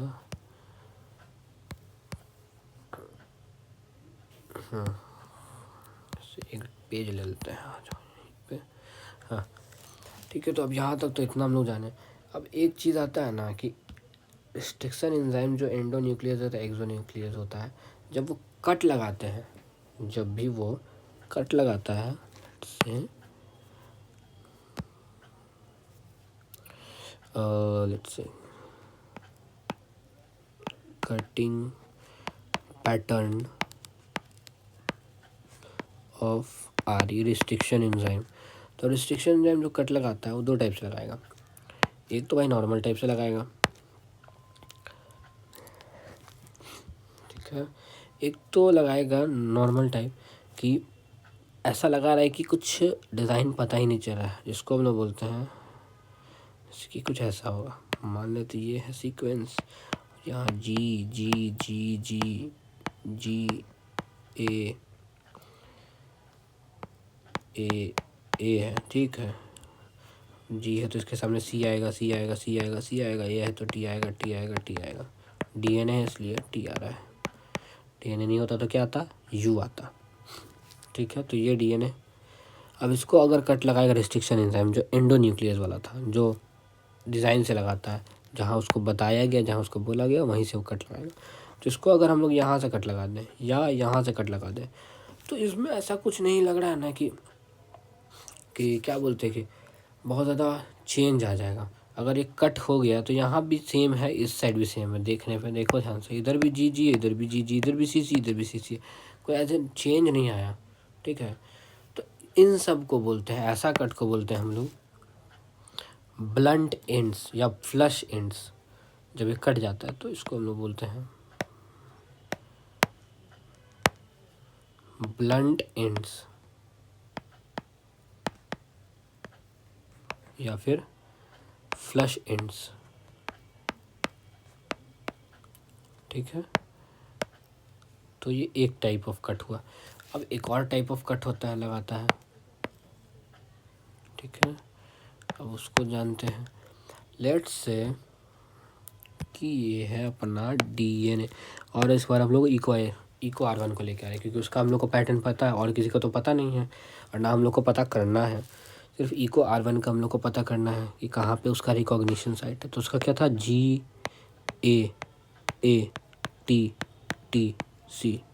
6 बेस पेयर का। अब इसका अपोजिट में कैसे हो जाएगा, G का C, T का A, T का A का T, A का T और इसका फिर C।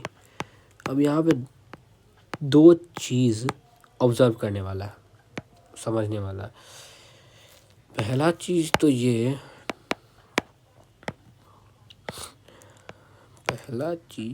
ये है कि समझने वाला, इधर भी लेवल कर लेते हैं 5 3 3 5, ठीक है।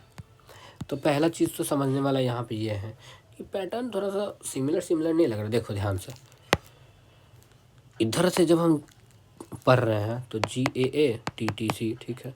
अब अगर हम इसको इधर से पढ़ें तो GAATTC, तो हम काइंड ऑफ सेम नहीं है। अगर हम इधर से इसको पढ़ें, इसको भी पढ़ें, तो ये वाला तो सीधा है, लेकिन ये इसका जस्ट अपोजिट है, ठीक है। और सेम इधर से भी, इधर से पढ़ रहे हैं तो ये सीधा, अगर इसको हम मान लिए तो ये वाला अगर सीधा मान लिए तो ये वाला तो जस्ट इसका अपोजिट हो गया। तो यानी कि यहाँ पे अपोजिट पैटर्न दिख रहा है। इस टाइप के पैटर्न को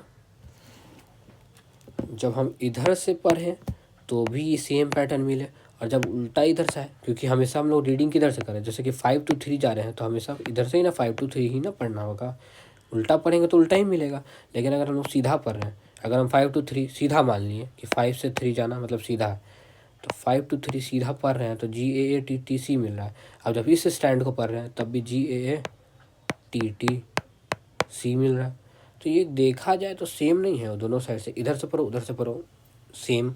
इस DNA को, ये तो पूरा का पूरा DNA है, ये भी और ये भी दोनों मिला के ना एक DNA का बना रहा है, कुछ ऐसा होगा ये। तो हम इसका बात करें, यही नई चीज़ है ये, तो ये पूरा का पूरा। अब इस पूरा चीज़ को अगर हम इधर से पढ़ रहे हैं या इधर से पढ़ रहे हैं तो सेम ही आ रहा है पढ़ने में। तो इस टाइप के पैटर्न को हम लोग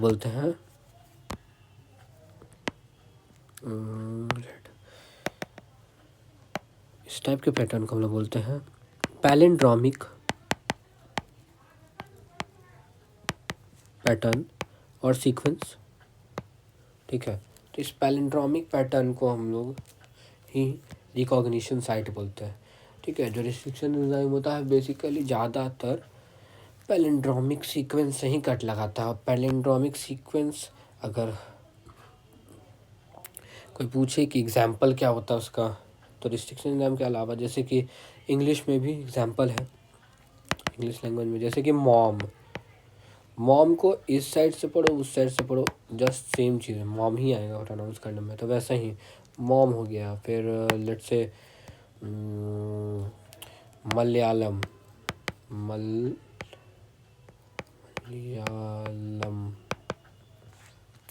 इधर से पढ़ो, या एक स्पेलिंग गलत था, मलयालम, इधर से पढ़ो MALAYALAM, और इधर से पढ़ो MALAYALAM। तो दोनों साइड से सेम है, इधर से जाओ या इधर से जाओ। मॉम, तो इस टाइप के पैटर्न को पैलिंड्रोमिक पैटर्न बोलते हैं। इधर भी तो वही मिल रहा है, GATTC। तो ऐसा पैटर्न पे कट करता है रिस्ट्रिक्शन एंजाइम।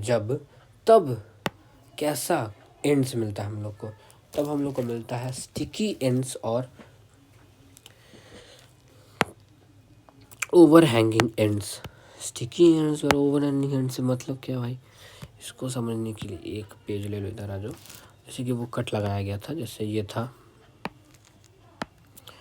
GAATTC CTTAAG,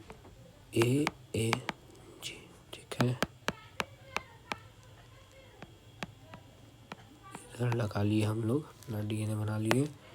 अब लेट से इसको काटेंगे,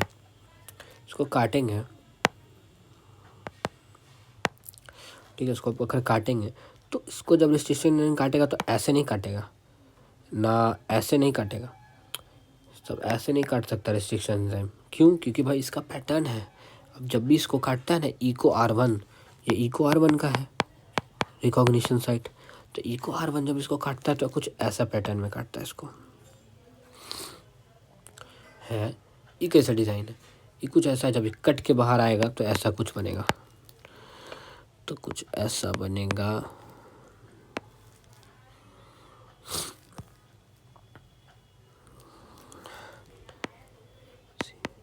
TA तो कुछ ऐसा डिज़ाइन, एक साइड ऐसा कटेगा तो दो भाग कटेगा, तो एक ये होगा और दूसरा वाला जो कट गया उसका बना रहे हैं, और दूसरा वाला कुछ ऐसा हो जाएगा। एक सेकेंड, let me see, हाँ कुछ ऐसा हो जाएगा। TTC और लास्ट में यहाँ पे एक G। तो देख रहे हो जब कटा तो कैसे ही अलग से हो गया। तो इस टाइप में काटेगा, इस टाइप का पैटर्न जब कट होता है तब उसको बोलते हैं हम लोग। तो उस टाइप के कट को हम लोग बोलेंगे, हाँ तो उस टाइप के कट को हम लोग बोलेंगे, इसको रब करो, हाँ तो उस टाइप के कट को हम लोग बोलेंगे फिर ओवर हैंगिंग और स्टिकी एंड्स। तो क्या बोलेंगे, ओवर हैंगिंग या फिर स्टिकी एंड्स। क्यों, क्योंकि देख रहे हो यहाँ पे, एक सेकेंड, यहाँ ओवर हैंगिंग या स्टिकी एंड्स। भाई क्यों ओवर हैंगिंग, क्योंकि देख रहे हो यहाँ पे कट जब लगाएंगे इस पे, देखो जब इस पे कट लगेगा तो यहाँ ये ओवर हैंग्ड नहीं लग रहा है कि एक हाथ इधर से है नीचे की तरफ, कुछ ऐसा देखो, एक हाथ इधर से, second let me of this, एक हाथ ऐसे है और एक हाथ ऐसे है, ऐसा कुछ अगर ये हाथ है तो ऐसा नहीं लग रहा है कि ये एक दूसरे को पकड़ के ग्रैब करने आ रहा है। और ऐसा भी लग रहा है कि ये दोनों अगर आ गया पास तो ये चिपकने के लिए रेडी है, एक दूसरे से कंबाइन होने के लिए, ये और ये। तो इसीलिए इसको ओवर हैंगिंग या स्टिकी एंड्स बोला जाता है जब ऐसा कट लगेगा। ठीक है, तो ये था रिस्ट्रिक्शन एंजाइम का। अब हम लोग आगे आते हैं नेक्स्ट पे। तो सेपरेशन तो कर दिए भाई रिस्ट्रिक्शन एंजाइम से। अब आता है अपना थर्ड पॉइंट जो कि है separation of fragments using gel electrophoresis. अब ये gel electrophoresis and isolating the desired gene कैसे होता है भाई, बहुत ज़्यादा ही सिंपल चीज़ है। ठीक है, से इसका तो है अपने पास। इससे पहले कुछ क्वेश्चन है, देखो जैसे कि how does Eco R1 specially act on DNA molecule. क्यों ऐसे स्पेशली एक्ट करता है, क्योंकि रिकॉग्निशन साइड पे एक्ट करता है और जब कट लगाता है तो स्टिकी एंड्स क्रिएट कर देता है। तो ये बोर्ड्स का क्वेश्चन है। फिर सेकंड क्वेश्चन है उस पर रिलेटेड कि write the basis of naming the restriction endonucleases Eco R1। हाँ इस पे आ सकता है। अब देखो जैसे ये इको R1 है तो इसको, ये जो नाम है इसका इको R1, इसका मतलब क्या है, ये भी एक आता है क्वेश्चन, जैसे कभी कभार दिख जाता है। तो यहाँ पे से इको ECOR1, यहाँ पे जो ई है वो स्टैंड करता है इसका जीनस नेम पे। एक्सप्लेन करना होगा ऐसे ही लिख कर, तो जीनस नेम पे। C is for species name, इसका स्पीसीज़ कौन सा है, ठीक है। CO is for species, E genus के लिए। R इज़ स्ट्रेन, इसका कैसा इसका स्ट्रेन है, तो रफ स्ट्रेन है भाई इसमें। और 1 इज़ ऑर्डर नंबर या आइसोलेशन नंबर, ठीक है। तो ऐसे ही, तो अब इसका जीनस क्या है भाई, ऐसे हमको याद रखना पड़ेगा इसका तो कम से कम।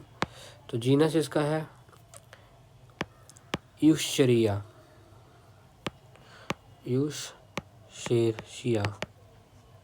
एक सेकेंड,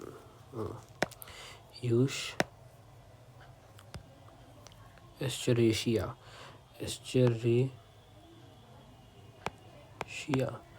इसका स्पीसीज क्या है भाई, कोलाई, कोलाई, एस्चरेशिया कोलाई। तो एस्चरेशिया का हो गया। स्ट्रेन क्या है भाई, रफ और आइसोलेशन नंबर 1 वही है, लिखा हुआ 1, तो ऐसा रहता है।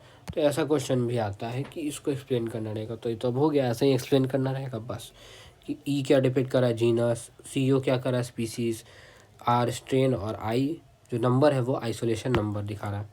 ठीक है, ऐसे ही एक और है जो कि हम लोग को ध्यान देना है, इधर ब्लैंक पेज, एक second, let me add one blank page.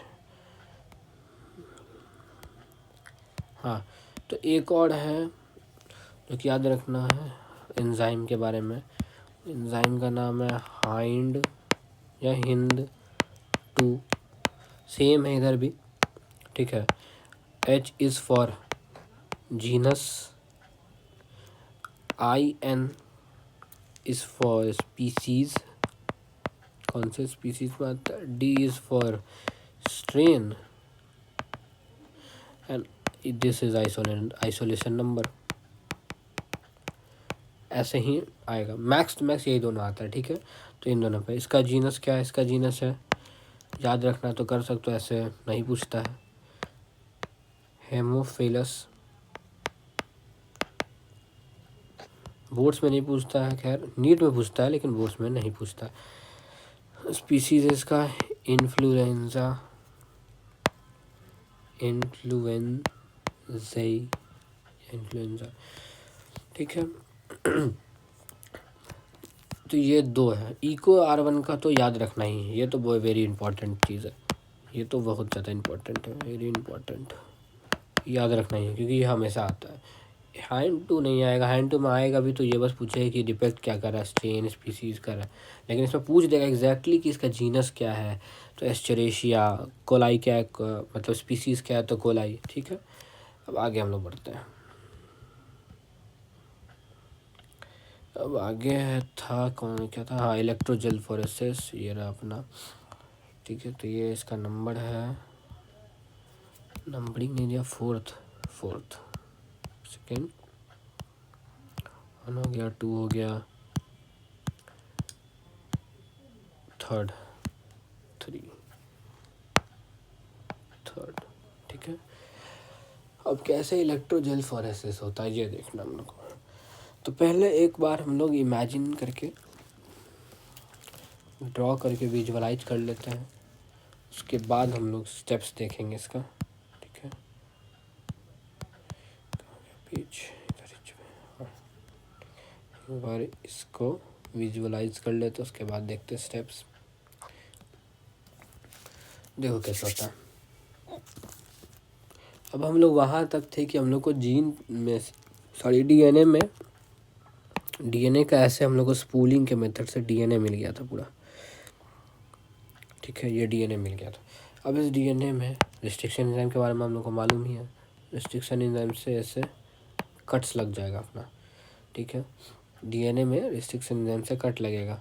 अब काटने के बाद हम लोग इसमें से जो डिज़ायर्ड जीन है, जो मतलब मेरा मनपसंद, यानी कि जो मेरा इंटरेस्ट वाला जीन है, जिसको हमको यूज़ करना है, वो जीन इसमें से कैसे निकालेंगे, इस पूरा डीएनए में से।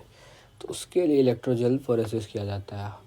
क्या जाता है कि एक पहले ऐसे कंटेनर लिया जाता है, ग्लास का कंटेनर होता है, ये ग्लास का होता है। ठीक है, इसके अंदर अगारोस जेल डाल दिया जाता है, तो बहुत लाइट हो गया, अगारोस जेल डाल दिया जाता है, ब्लू मैच हो जाएगा ये वाला। ठीक है, तो अगारोस जेल इसके अंदर डाल दिया गया है, ऐसे अगारोस जेल का लिक्विड डाल दिया जाता है। ठीक है, अब उसको फिर सेटल होने के लिए छोड़ दिया जाता है। लेकिन जब सेटल होने के लिए छोड़ा जाता है तब ही इसमें ऐसे कॉम्ब जैसा, कॉम्ब ही डाल दिया जाता है, कंघा डाल दिया जाता है ऐसा। ठीक है, अब ये जहाँ जहाँ पे ये कॉम्ब है, ये पॉइंट पे, यहाँ पे ऐसे वैल्व्स जैसा बन जाएगा। इसको सामने से बनाए तो कुछ ऐसा दिखेगा ये।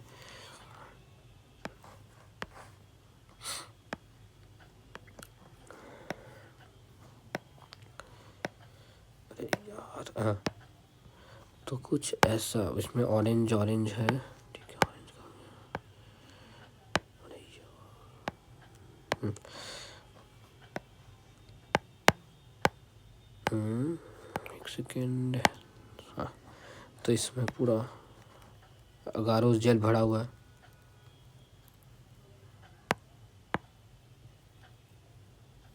पूरा अगारोस जेल भर दिया,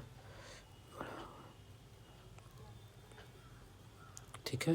ऐसे अगारोस जेल सेट हो रहा है इसमें। अब इसमें जब ये कॉम डाला गया ना,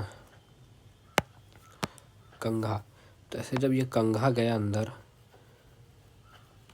ये कंघा ऐसे डाला गया, तो इन पॉइंट्स में यहाँ पे ऐसे वैल्व जैसा डिज़ाइन बन जाएगा, गथ जाएगा, ग्रूव बन जाएगा। फिर उसके बाद इस कॉम को हटा दिया जाता है, ठीक है। तो फिर इसको कॉम को हटा दिया जाता है, लेकिन यहाँ पे अब जो है ऐसे करके ग्रुप्स बन गया होगा, कंघी को हटाए तो, ठीक है। अब जो ग्रुप्स बना हुआ है, ये खांचा, ये सारा का सारा जो ग्रुप्स बना हुआ है, ये इनमें अपना ये डीएनए को डाल दिया जाता है विथ रिस्ट्रिक्शन एंजाइम। तब ये टूट टूट के इसके अंदर पड़ा हुआ है। अब जो क्या होता है ना, इधर होता है कैथोड, इलेक्ट्रोड डाला अटैच किया था, और यहाँ होता है एनोड, ठीक है। इधर हो गया प्लस, इधर हो गया माइनस। अब जो डीएनए है, ये हमेशा याद रखेंगे, डीएनए ये हमेशा निगेटिवली चार्ज होता है। ऑब्वियस है कि निगेटिव चार्ज है, और डीएनए को हम यहाँ पर छोड़ दिए इसमें रिस्ट्रिक्शन एंजाइम के साथ, तो टूट गया है पहली बात तो। अब जैसे ही छोड़े, और इसमें इलेक्ट्रोड में, ये दोनों इलेक्ट्रोड यहाँ पे, यहाँ एक इलेक्ट्रोड है, यहाँ एक इलेक्ट्रोड है कैथोड, और एक यहाँ इलेक्ट्रोड है एनोड, ठीक है, जो कि ये प्लस चार्ज है, ये निगेटिव चार्ज। अब जो डीएनए है यहाँ से आगे की ओर रन करेगा, ऑब्वियसली भागेगा। क्यों भाई? क्योंकि डीएनए है निगेटिव चार्ज, और निगेटिव को रिपेल करेगा, यहाँ से निगेटिव से रिपेल होकर भागेगा इधर पॉजिटिव की तरफ। लेकिन जो अगारोस जेल है, ये अगारोस जो जेल है, ये वाला अगारोस जेल जो है, अब अगारोस जेल, अब तो जो ये अगारोस जेल है, इसमें अब ऐसा होता है ना सीन कि ये पोरस होता है, ठीक है, पोर वाला होता है, छेद होता है इसमें। तो पोर्स जब होता है इसमें छेद, तो उसके थ्रू जो डीएनए है अंदर ही अंदर में स्पॉन्ज की तरह होता है एक तरीके बेसिकली, तो उसके अंदर से डीएनए पास करेगा, लेकिन बहुत ज़्यादा छोटा स्पॉन्ज। तब जब डीएनए है भाग रहा है इधर से इधर, तो जब डीएनए इधर से इधर भागेगा ना, तो होगा क्या, अरे हाँ, तो डीएनए इधर से इधर भागेगा जब, तो होगा क्या कि डीएनए में जो मोटा मोटा मॉलिक्यूल है ना, मोटू सब, वो सब रह जाएगा, मोटा मोटा मॉलिक्यूल पीछे, क्योंकि वो सब धीरे धीरे भागेगा। क्यों? क्योंकि जो छेद है उसके थ्रू छन के जाएगा। ये जो एगारोस जेल उसमें पोर है, तो ये एक तरीके से सीव की तरह, छन्नी की तरह काम करेगा। अब सीव की तरह काम करेगा तो जितना मोटा मोटा होगा पीछे रह जाएगा, और जो छोटा छोटा मीडियम आगे आ गया, फिर उससे पतला और आगे आ गया, फिर उससे भी पतला और आगे आ गया, तो ऐसे सेपरेशन हो जाएगा पूरा का पूरा जेल के ऊपर। और उसके बाद यहाँ पे लगा रहता है एक साइड में स्केल, ठीक है।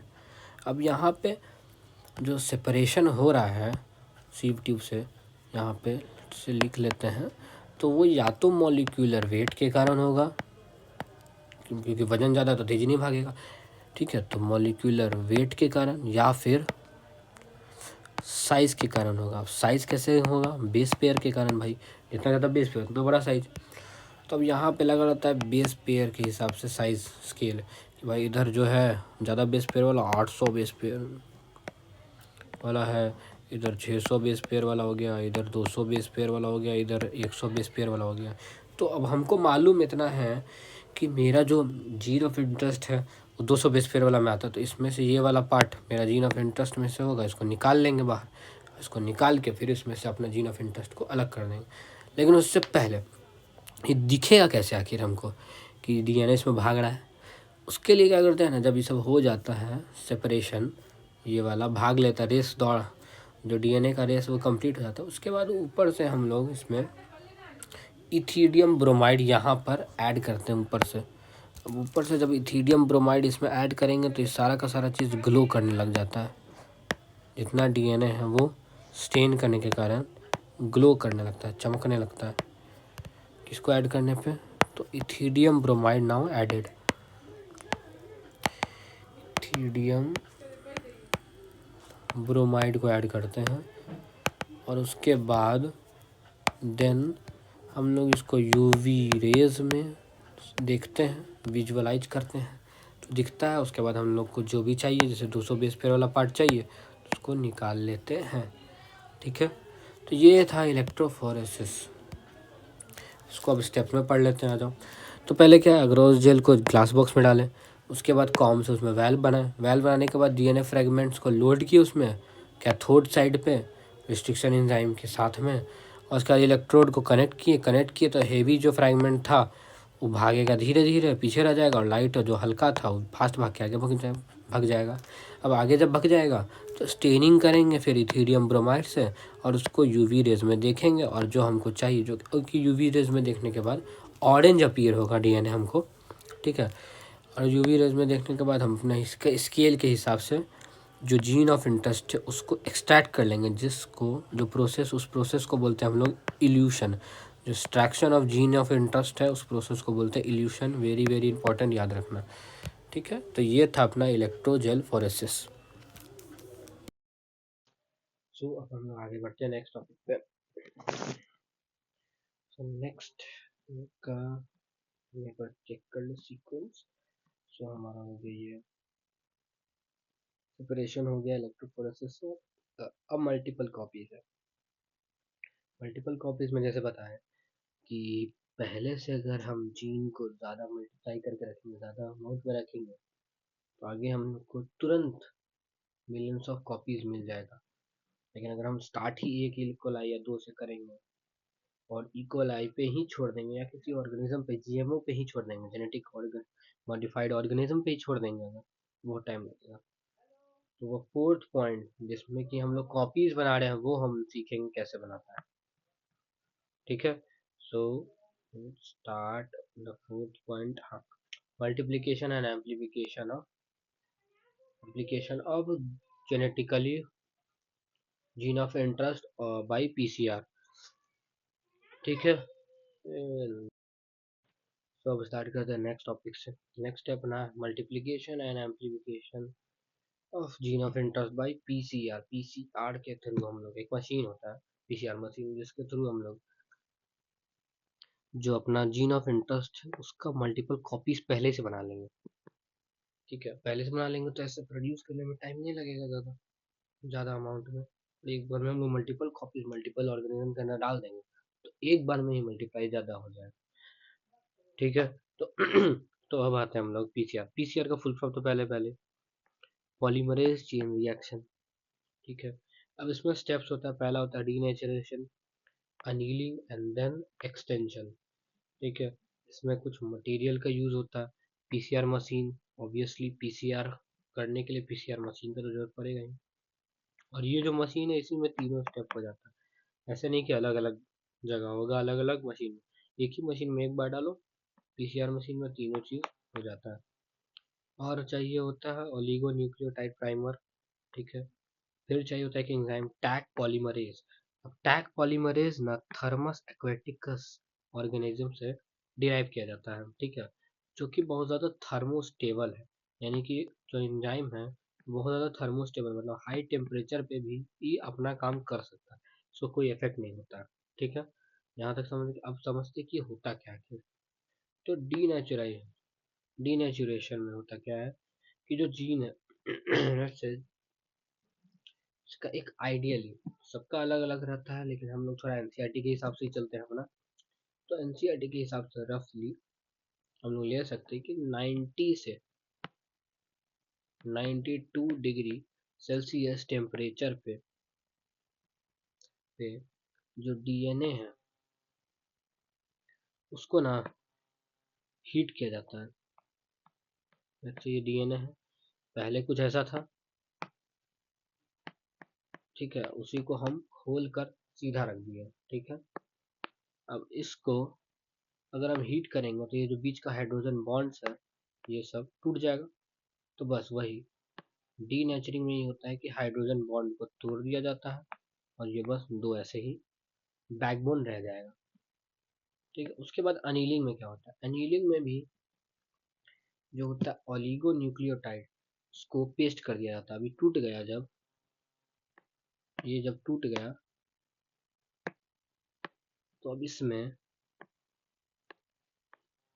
यहाँ पर अपना ओलिगो न्यूक्लियोटाइड जो ये था ना, ओलिगो न्यूक्लियोटाइड प्राइमर लगाया जाता है स्टार्टिंग में, यहाँ और यहाँ। से कि अगर ये 5 2 3 है, इसी फ्लो में हम लोग काउंट करते हैं 5 2 3, तो बस 5 2 3 है, 5 3 2 5। ठीक है, इस फ्लो में इस डायरेक्शन में है। ठीक है, ऐसा डायरेक्शन है डीएनए का, मॉलिक्यूलर इनहेरिटेंस में पढ़े थे। अभी जो रेड रेड दिख रहा है यही है ओलिगो प्राइमर। ठीक है, तो यहाँ प्राइमर ऐड कर दिया जाता है, ये प्राइमर ऐड हो जाता है। ठीक है, ये दोनों अभी प्राइमर ऐड होने के बाद अब यहाँ पर इसका कॉपी बनना स्टार्ट हो सकता है यहाँ पर। ठीक है, तो यहाँ पे अब यही होता है बस कि कॉपी बनना, एक्सटेंशन में वही होता है, कॉपी बनना स्टार्ट होता है। तब जब हम यहाँ पर सॉरी, जब हम यहाँ पर फिर एंजाइम जो टैग पॉलीमरेज था उसको इंट्रोड्यूस कर देते हैं। यहाँ पर टैग पॉलीमरेज को लगा दिया जाता है और टैग पॉलीमरेज आएगा एंजाइम और पॉलीमराइजेशन स्टार्ट कर देगा। ठीक है, दोनों जगह पे टैग पॉलीमरेज आएगा और इसका पॉलीमराइजेशन स्टार्ट होगा, यानी एक्सटेंशन होने लगेगा।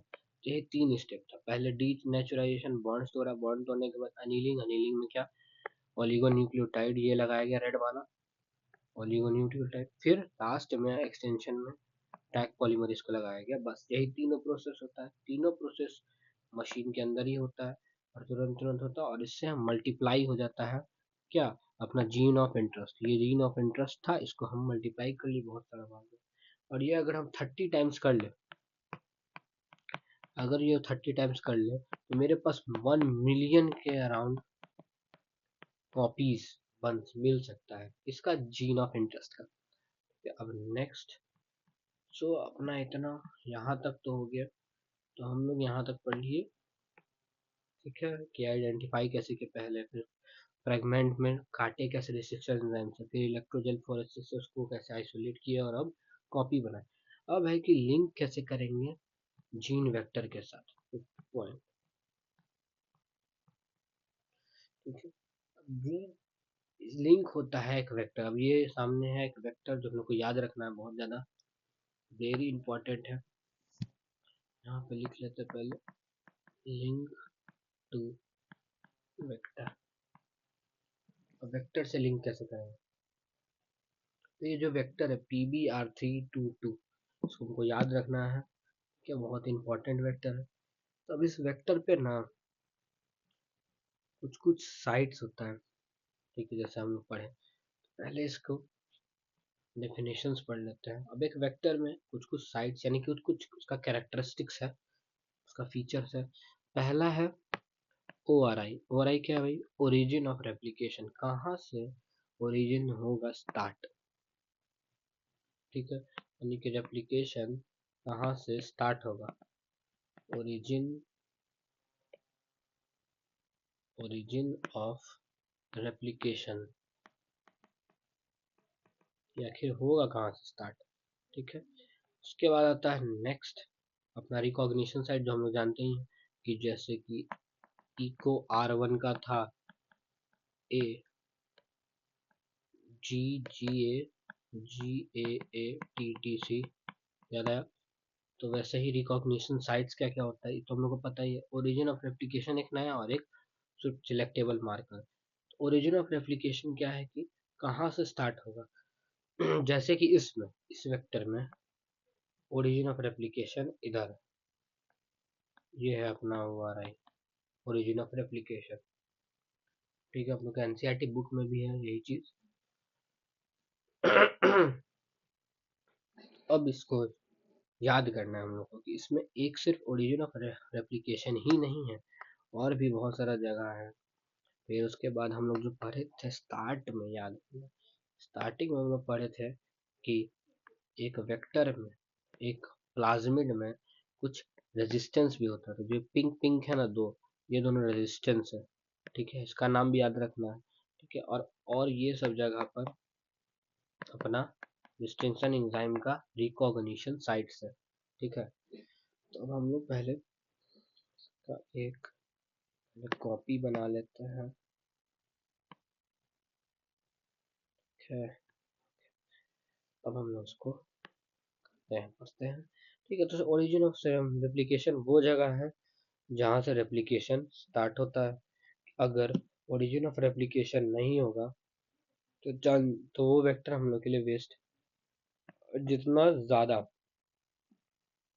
Number of origin of replication होगा उतना ज़्यादा नंबर ऑफ कॉपी होगा। ठीक है, तो ये करता है बेसिकली कंट्रोल।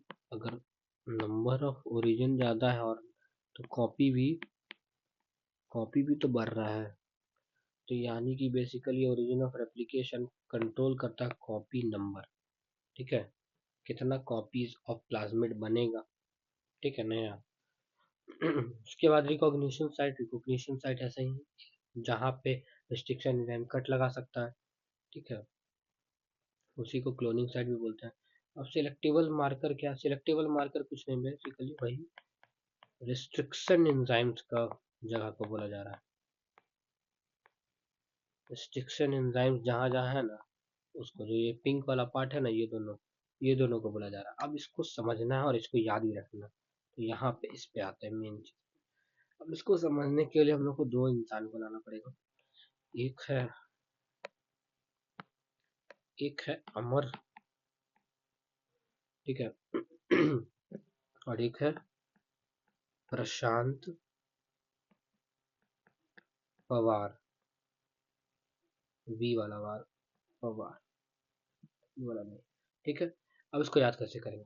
मान लेते हैं अमर और प्रशांत पवार सुबह 7 बजे निकला इकोलॉजी का क्लास ढूंढने। ठीक है, कोचिंग ढूंढना था लोग को इकोलॉजी का सब्जेक्ट के लिए। अब वो सुबह 7 बजे निकला। अब घड़ी में जो होता है 7 तकरीबन यहीं पे होता है, 6 यहाँ पे होता है, तो 7 यहीं पे होगा। तो सुबह 7 बजे लोग निकला, यानी ओरिजिन यहाँ से हुआ। ठीक है, तो ओरिजिन ऐसे याद हो गया। अब उसके बाद ध्यान देंगे, ये लोग सुबह 7 बजे निकला। ठीक है, बढ़ा अब आगे।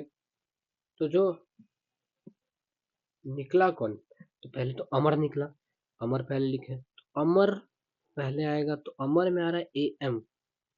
ठीक है, तो ए एम आ रहा है, तो यहाँ पे हम लोग ये पिंक वाला को डिनोट करेंगे। जो पिंक वाला है वो है अपना एम्पिसिलिन रेजिस्टेंस। ठीक है, ये एक रेजिस्टेंस जो कि एक सिलेक्टेबल मार्कर भी है। बस याद कैसे रखना है। अमर प्रशांत निकला 7 बजे। 7 बजे ओरिजिन यहाँ से हो मतलब। तो पहले कौन निकला? अमर, फिर है प्रशांत ना। तो अमर, उसके बाद आएगा कौन? प्रशांत। तो प्रशांत लिखेंगे।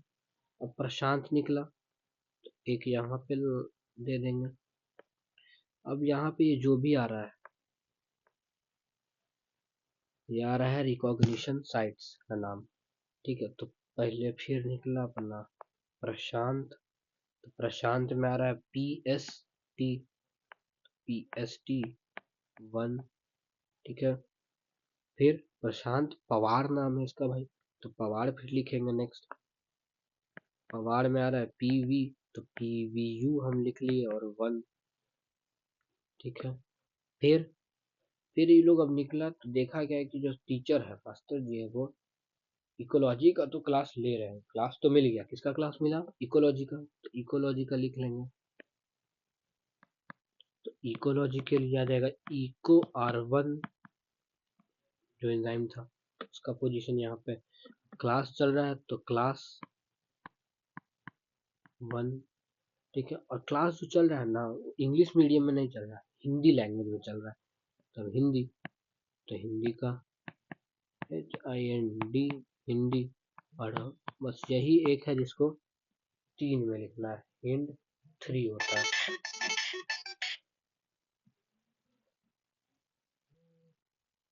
ठीक है। उसके बाद अब आते हैं, अब आगे हिंदी में क्लास तो चल रहा है। अब था ना कि टीचर का नाम जानना इन लोग को। ठीक है, तो अब टीचर में आता है TEACHER, तो हम लिख देंगे उसको भी। तो TER, तो यहाँ पे आ गया TE और R, टीचर का।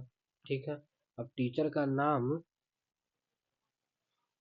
जो है, टीचर बताया, बोला अपना नाम, बोला ब्राह्मण सलमान। टीचर बोला ब्राह्मण सलमान, अपना नाम बताया।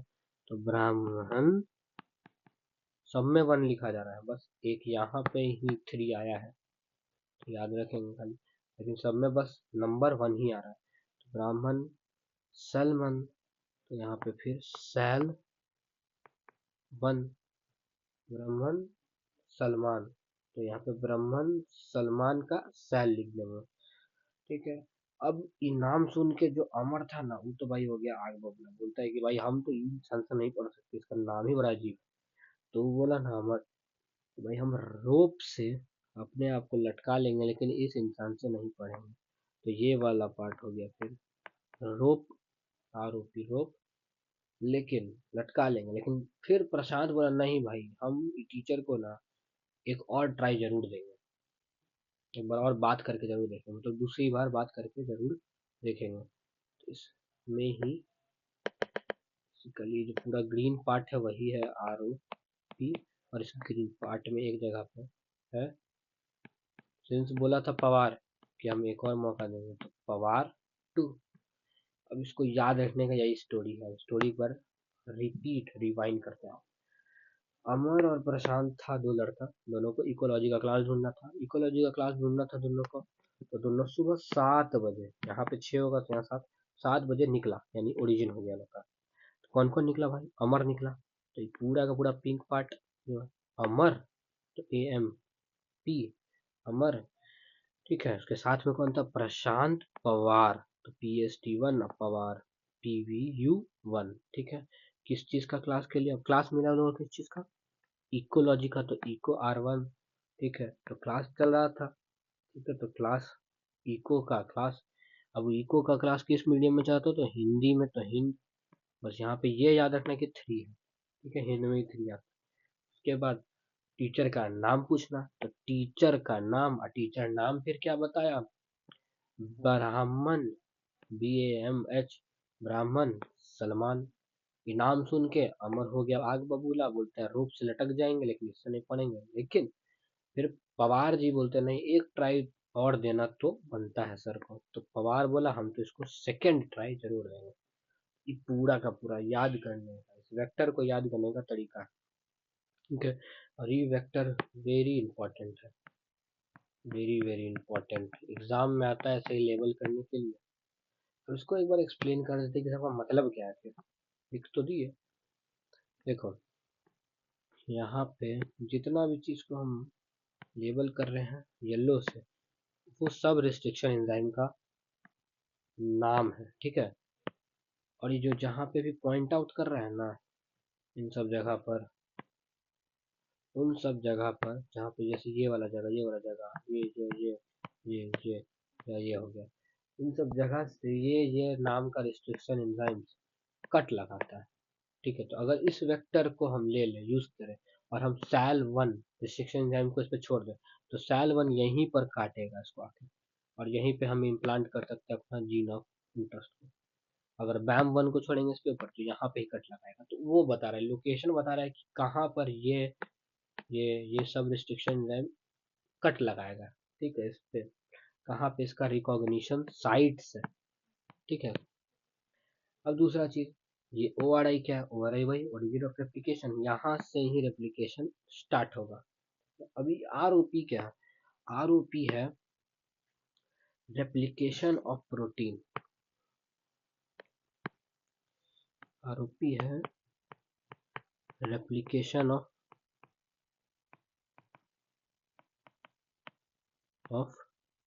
प्रोटीन।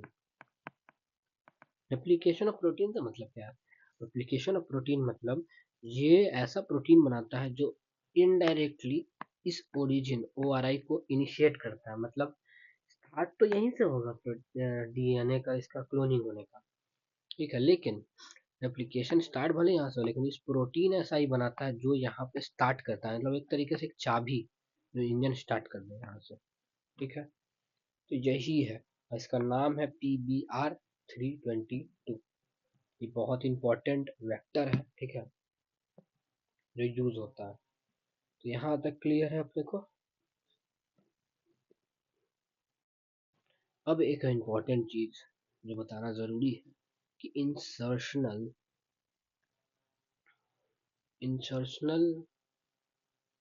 इनएक्टिवेशन क्या होता है।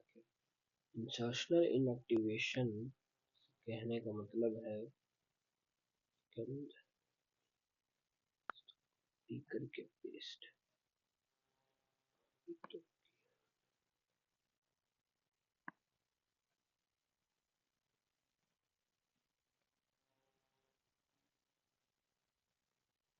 है। तो अब इंसर्शनल इनएक्टिवेशन होता क्या है, अब ऐसा वही सब मिटा चल रहा है।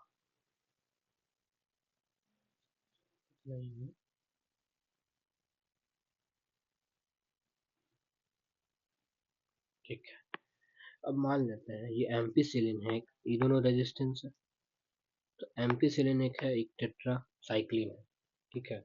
ये दोनों रेजिस्टेंट है, ये वाला प्लाज्मिड, ठीक है।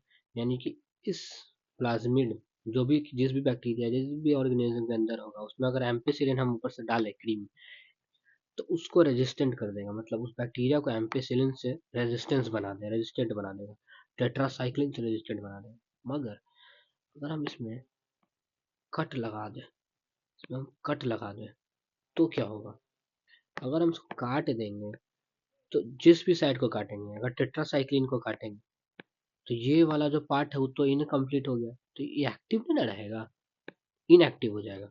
या अगर एम्पीसिलिन को हम काट देंगे तो एम्पीसिलिन इनएक्टिव हो जाएगा। तो यही है इंसर्शनल इनएक्टिवेशन, ठीक है।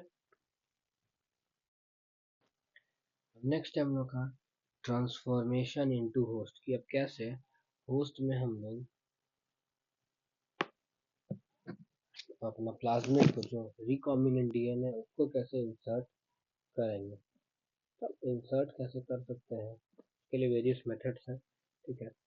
पहले तो उसका डेफिनेशन हम लोग को याद होना चाहिए, ठीक है। तो इसका डेफिनेशन है जैसे कि transformation is the process by which जो फॉरेन डीएनए जो हम लोग रिकॉम्बिनेंट डीएनए बनाए हैं उसको इंट्रोड्यूस करना बस होस्ट में, यानी कि इंसर्ट करना है होस्ट में, ताकि वो आगे चल के मल्टीप्लाई करे और हम लोग का डिजायर्ड जीन जो हम लोग डाले हैं उसको भी और मल्टीप्लाई करते रहे, ठीक है। अब आगे देखते हैं, तो होस्ट ऑर्गेनिज्म में क्या क्या हो सकता है। बैक्टीरिया हो सकता है जो सबसे कॉमन है, जैसा बताएं, ये पार्ट याद रखना है इसमें बहुत। ईस्ट हो सकता है, प्लांट सेल हो सकता है, एनिमल सेल हो सकता है, जैसे कि पिग वगैरह को यूज किया जाता है, ठीक है। अब उसके बाद स्टेप्स क्या है, पहले तो जो होस्ट है उसको बढ़िया से कम्पिटेंट होना चाहिए, मतलब उसका कंपैटिबिलिटी होना चाहिए। ऐसा नहीं कि प्लाज्मिड निकाले हम फंगस का डाल रहे बैक्टीरिया में, तो ये पॉसिबल नहीं हो पाएगा, ठीक है। या तो वो बैक्टीरिया का प्लाज्मिड होना चाहिए या फिर वो बैक्टीरियोफेज होना चाहिए। बैक्टीरियोफेज क्या होता है, बैक्टीरियोफेज याद हो तो वायरस होता है जो बैक्टीरिया पे अटैक करता है, तो वो होना चाहिए। तो ऐसा, अब उसके बाद रिकॉम्बिनेंट डीएनए को इंट्रोड्यूस करना है, ठीक है, और उसके बाद सिलेक्ट करना है कि कौन सा सेल में को डालना है, ये थोड़ा सा इम्पोर्टेंट नहीं होता। तो बस रिकॉम्बिनेंट डीएनए को इंट्रोड्यूस कर देना उससे। अब आता है मेथड, तो पहला मेथड है ही केमिकल हीट शॉक मेथड। ये कुछ ऐसा है कि जो होस्ट है उसको पहले एकदम ठंडा करेंगे, फिर उसको एकदम गर्म करते हैं, फिर एकदम ठंडा, फिर एकदम गर्म। तो इसके थ्रू उसके अंदर हम लोग इसी दौरान जब उसको ठंडा गरम करते जा रहे हैं, एकदम अचानक से उसका टेम्परेचर बढ़ा के अचानक से एकदम घटा देना, फिर घटाना, ऐसे हीटली शॉक उसको देना। उसके दौरान ही उसी साइमल्टेनियसली बीच में हम लोग को बस इंट्रोड्यूस कर देना है अपना रिकॉम्बिनेंट डीएनए को उस होस्ट के अंदर जब वो हीट शॉक्ड है, ठीक है। सेकेंड है ये वाला नहीं है आप लोग का, ठीक है। सेकेंड है अपना माइक्रो इंजेक्शन सिंपल ही है, ये एनिमल वगैरह में यूज होता है ज़्यादातर। इंजेक्शन के थ्रू बस सेल के न्यूक्लियस में डाल देना, ठीक है। फिर आता है बायोलिस्ट गन, ये प्लांट्स में होता है। एक गन होता है, ठीक है। वो गन होता है, उसमें क्या होता है ना कि जो रिकॉम्बिनेंट डीएनए उसको रैप कर दिया जाता है गोल्ड कोट, गोल्ड से या फिर टंगस्टन से, जो कि हीट बर्दाश्त कर सके बेसिकली। और उसके बाद उसको प्लांट सेल के न्यूक्लियस में सीधा शूट कर दिया जाता है हाई स्पीड वेलोसिटी से गन के थ्रू। तीसरा है वेक्टर लाइक एग्रोबैक्टीरियम ट्यूमी फैंसियंस। अब ये क्या है ना, इसका दूसरा नाम, एक और नाम भी है डिसआर्म्ड मेथड। ये डिसआर्म्ड मेथड क्या है भाई, इसको समझने के लिए armed,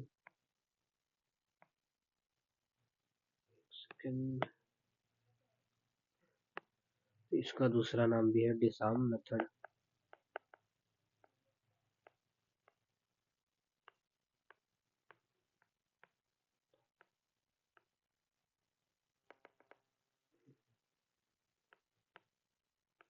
disarm method, disarm method में क्या होता है, जैसे ये बैक्टीरिया है एग्रोबैक्टीरियम, ये क्या करता है ना, प्लांट में जाता है।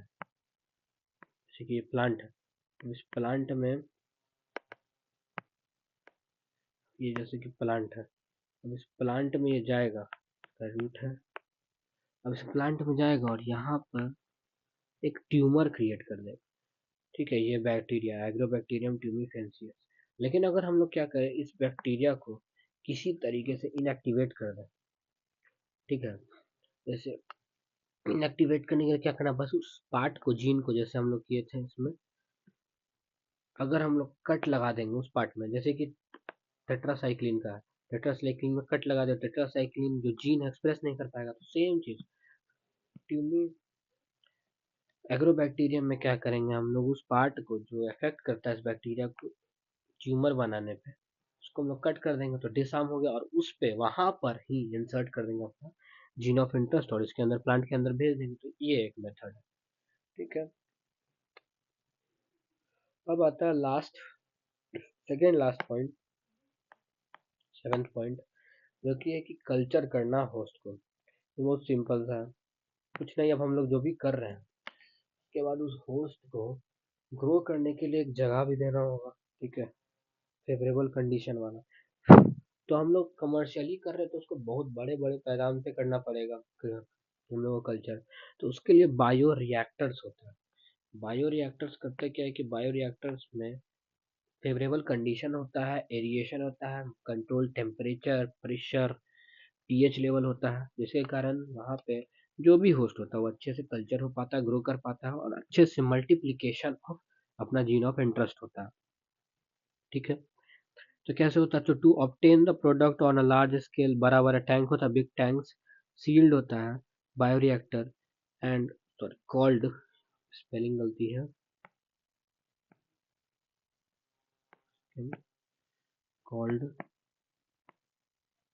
called bioreactors are used to culture the host in large amount up to, ये याद रखेंगे, 100 से 1000 लीटर का टैंकर होता है। अब रॉ मटेरियल उसमें डाला जाता है और उसके बाद स्पेसिफिक प्रोडक्ट्स डाला जाता है ताकि वो एंजाइम क्रिएट करे और वहाँ पे वो ग्रो कर सके। अब आता है दो टाइप का बायोरिएक्टर्स। एक होता है सिंपल स्टीयर्ड वाला बायोरिएक्टर जिसका बेस कर्व होता है, यानी कि कुछ ऐसा कि जो बायोरिएक्टर टैंकर है लेकिन इसका जो बेस रहेगा वो कर्व रहेगा नीचे से। और एक आता है फ्लैट बेस्ड वाला, तो बस ऐसा फ्लैट बेस्ड वाला रहेगा। ये उसमें स्पार्ज ट्यूब भी होता है और मोर ऑक्सीजन, ठीक है, अवेलेबिलिटी, यानी कि इसके अंदर ट्यूब वगैरह भी लगा रहता है ताकि और ऑक्सीजन सप्लाई होते रहे और चीज़ों का सप्लाई होते रहे, टेम्परेचर मॉडरेट रहे बना हुआ, कंट्रोल्ड रहे, ठीक है, ऐसा। अब बायो रिएक्टर हम लोग को जो है पढ़ना है, क्यों, क्योंकि वो आता है एग्जाम में ड्रॉ करने के लिए। तो एक बायो रिएक्टर कुछ ऐसा होता है, चलो ड्रॉ करते हो, ठीक है। तो बायो रिएक्टर एग्जाम में आएगा बनाने को, बायोरिएक्टर ऐसे होता है, इसमें कुछ पाइप्स लगता है,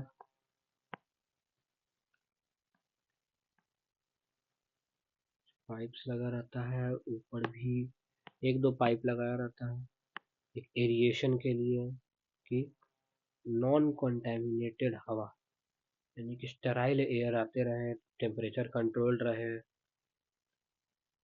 वेस्ट जो हो उसके रिमूवल के लिए भी एक आउटलेट रहता है छोटा सा। तो ऐसे करके याद भी रखना है, ठीक है। एक ऊपर में यहाँ पर मोटर भी लगा रहता है, बीच में स्टीयरर रहता है जो कॉन्स्टेंटली मिक्स करते रहता है मिक्सचर को, ठीक है। और ऊपर में एक दो ऐसे फैंस रहता है, जो ब्लेड रहता है वो रोटेट करता रहता है और नीचे भी रहता है। तो खैर नीचे वाला तो सिर्फ मिक्स करने का काम करता है, और ऊपर वाला जो है ये नीचे वाला ये मिक्स करता है, और ऊपर वाला फोम ब्रेक करता है। तो अब इसको लेबल करना रहेगा, यही एग्जाम में भी डायग्राम बनाना है, पूरा का पूरा नंबर मिल जाएगा। और एग्जाम में जनरली आता भी है 3 नंबर वाला क्वेश्चन में। ये है मोटर, जो रीडिंग भी बताता है कि अंदर का माहौल कैसा है, यानी कि प्रेशर कितना है, टेम्परेचर क्या है। इसके थ्रू स्टेराइल हवा आता है, स्टेराइल हवा आता है। उसके बाद स्टेराइल एयर, फिर इस इधर से टेम्परेचर हो गया या पीएच हो गया, उन सब चीज को कंट्रोल किया जाता है,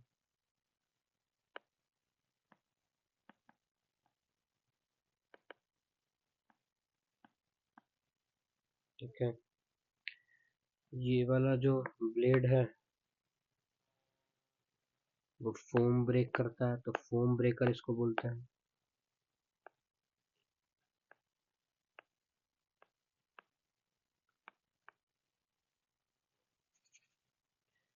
ठीक है। और ये दोनों जो ब्लेड्स हैं ये दोनों मिक्स करने के लिए है बस। फ्लैट ब्लेड होता है,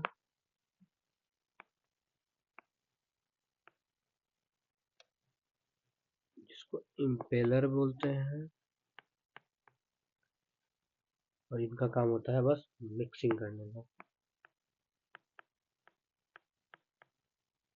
मिक्स करते रहने का, कॉन्स्टेंटली एजिटेट घुमाते रहने का। ये नीचे है आउटलेट पोर्ट, जहाँ से वेस्ट बाहर निकलते रहेगा, ठीक है। तो यही डायग्राम है बायोरिएक्टर का बनाकर आना है। और इसमें थोड़ा बना लें तो इसमें ये ना बैक्टीरिया जो भी कल्चर होस्ट है उसको हम लोग कल्चर करते हैं, ये कल्चर हो रहा है। ऊपर ये रहता है क्योंकि ऊपर फोम जो बन जाता है, ये इसको ब्रेक करने के लिए ये फोम ब्रेकर ऑरेंज वाला है ब्लेड। अब इस बायोरिएक्टर का ना काम क्या क्या है, फंक्शन बेसिकली तो लार्ज अमाउंट में होस्ट को कल्चर करना, एसिड बेस बैलेंस करना, पीएच बैलेंस करना, टेम्परेचर कंट्रोल करना, फोम ब्रेक करना, उसके बाद स्टेराइल कंडीशन बना के रखना है, स्टेराइल एयर, और यहाँ प्रेशर कंट्रोल करते रहना, एयर आते रहना और एजिटेट होते रहना। ये दो एजिटेटर है, इम्पेलर हमेशा मिक्स करते रहेगा उसको। तो ये बायोरिएक्टर का काम। अब यहाँ पे हम लोग कल्चर भी कर लिए।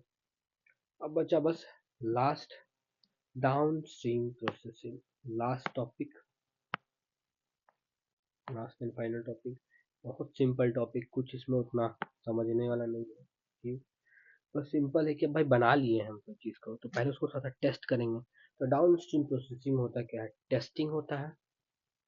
टेस्टिंग यानी कि इसको रफली लिखें तो टेस्टिंग भी होता है इसका, टेस्टिंग होता है, क्वालिटी टेस्टिंग, चेकिंग वगैरह होता है। ठीक है, तो यहाँ पे क्या होता है, once culture is grown in bioreactor, वही इक्वलाई हो या इंसुलिन उसको आइसोलेट किया जाता है, सेपरेट किया, प्यूरिफाई किया जाता है, और भी फर्दर डाउन प्रोसेसिंग इसी को बोलते किया जाता है। उसके बाद टेस्टिंग करने के बाद, पहले टेस्टिंग आएगा, फिर ये 1 2 और ये 3, उसके बाद जब लास्ट में सेल करने से पहले उसको अच्छे से प्रिजर्व किया जाता है या प्रिजर्वेटिव्स ऐड किया जाता है, उसके बाद उसको मार्केट में सेल किया जाता है। ठीक है, जैसे हम लोग को इंसुलिन का दवा मिलता है, सिरिंज वगैरह, इंसुलिन दवा, तो वो भी ऐसे ही बायोरिएक्टर में पहले बनाया जाएगा अच्छे से, उसके बाद जब बन जाएगा तो उसको अलग करके सेपरेट करके प्यूरिफाई क्लीन किया जाएगा। ठीक है, और उसी प्रोसेस को हम लोग बोलते हैं डाउनस्ट्रीम प्रोसेसिंग, जिसमें कि उसको टेस्ट भी किया जाएगा कि हाँ सही से काम कर रहा है कि नहीं, या सही बस मार्केट में उतार देंगे। और उसके बाद उसको थोड़ा प्रिजर्वेटिव्स ऐड करके ताकि वो ठीक रहे, खराब ना हो, फिर मार्केट में उसको सेल किया जाता है। तो यहाँ पे चैप्टर अपना होता है समाप्त। थैंक यू, अच्छे से पढ़ते रहो, कोई भी डाउट हो तो पूछ लो आराम से, डीएम करके। चलो ठीक है, बाय।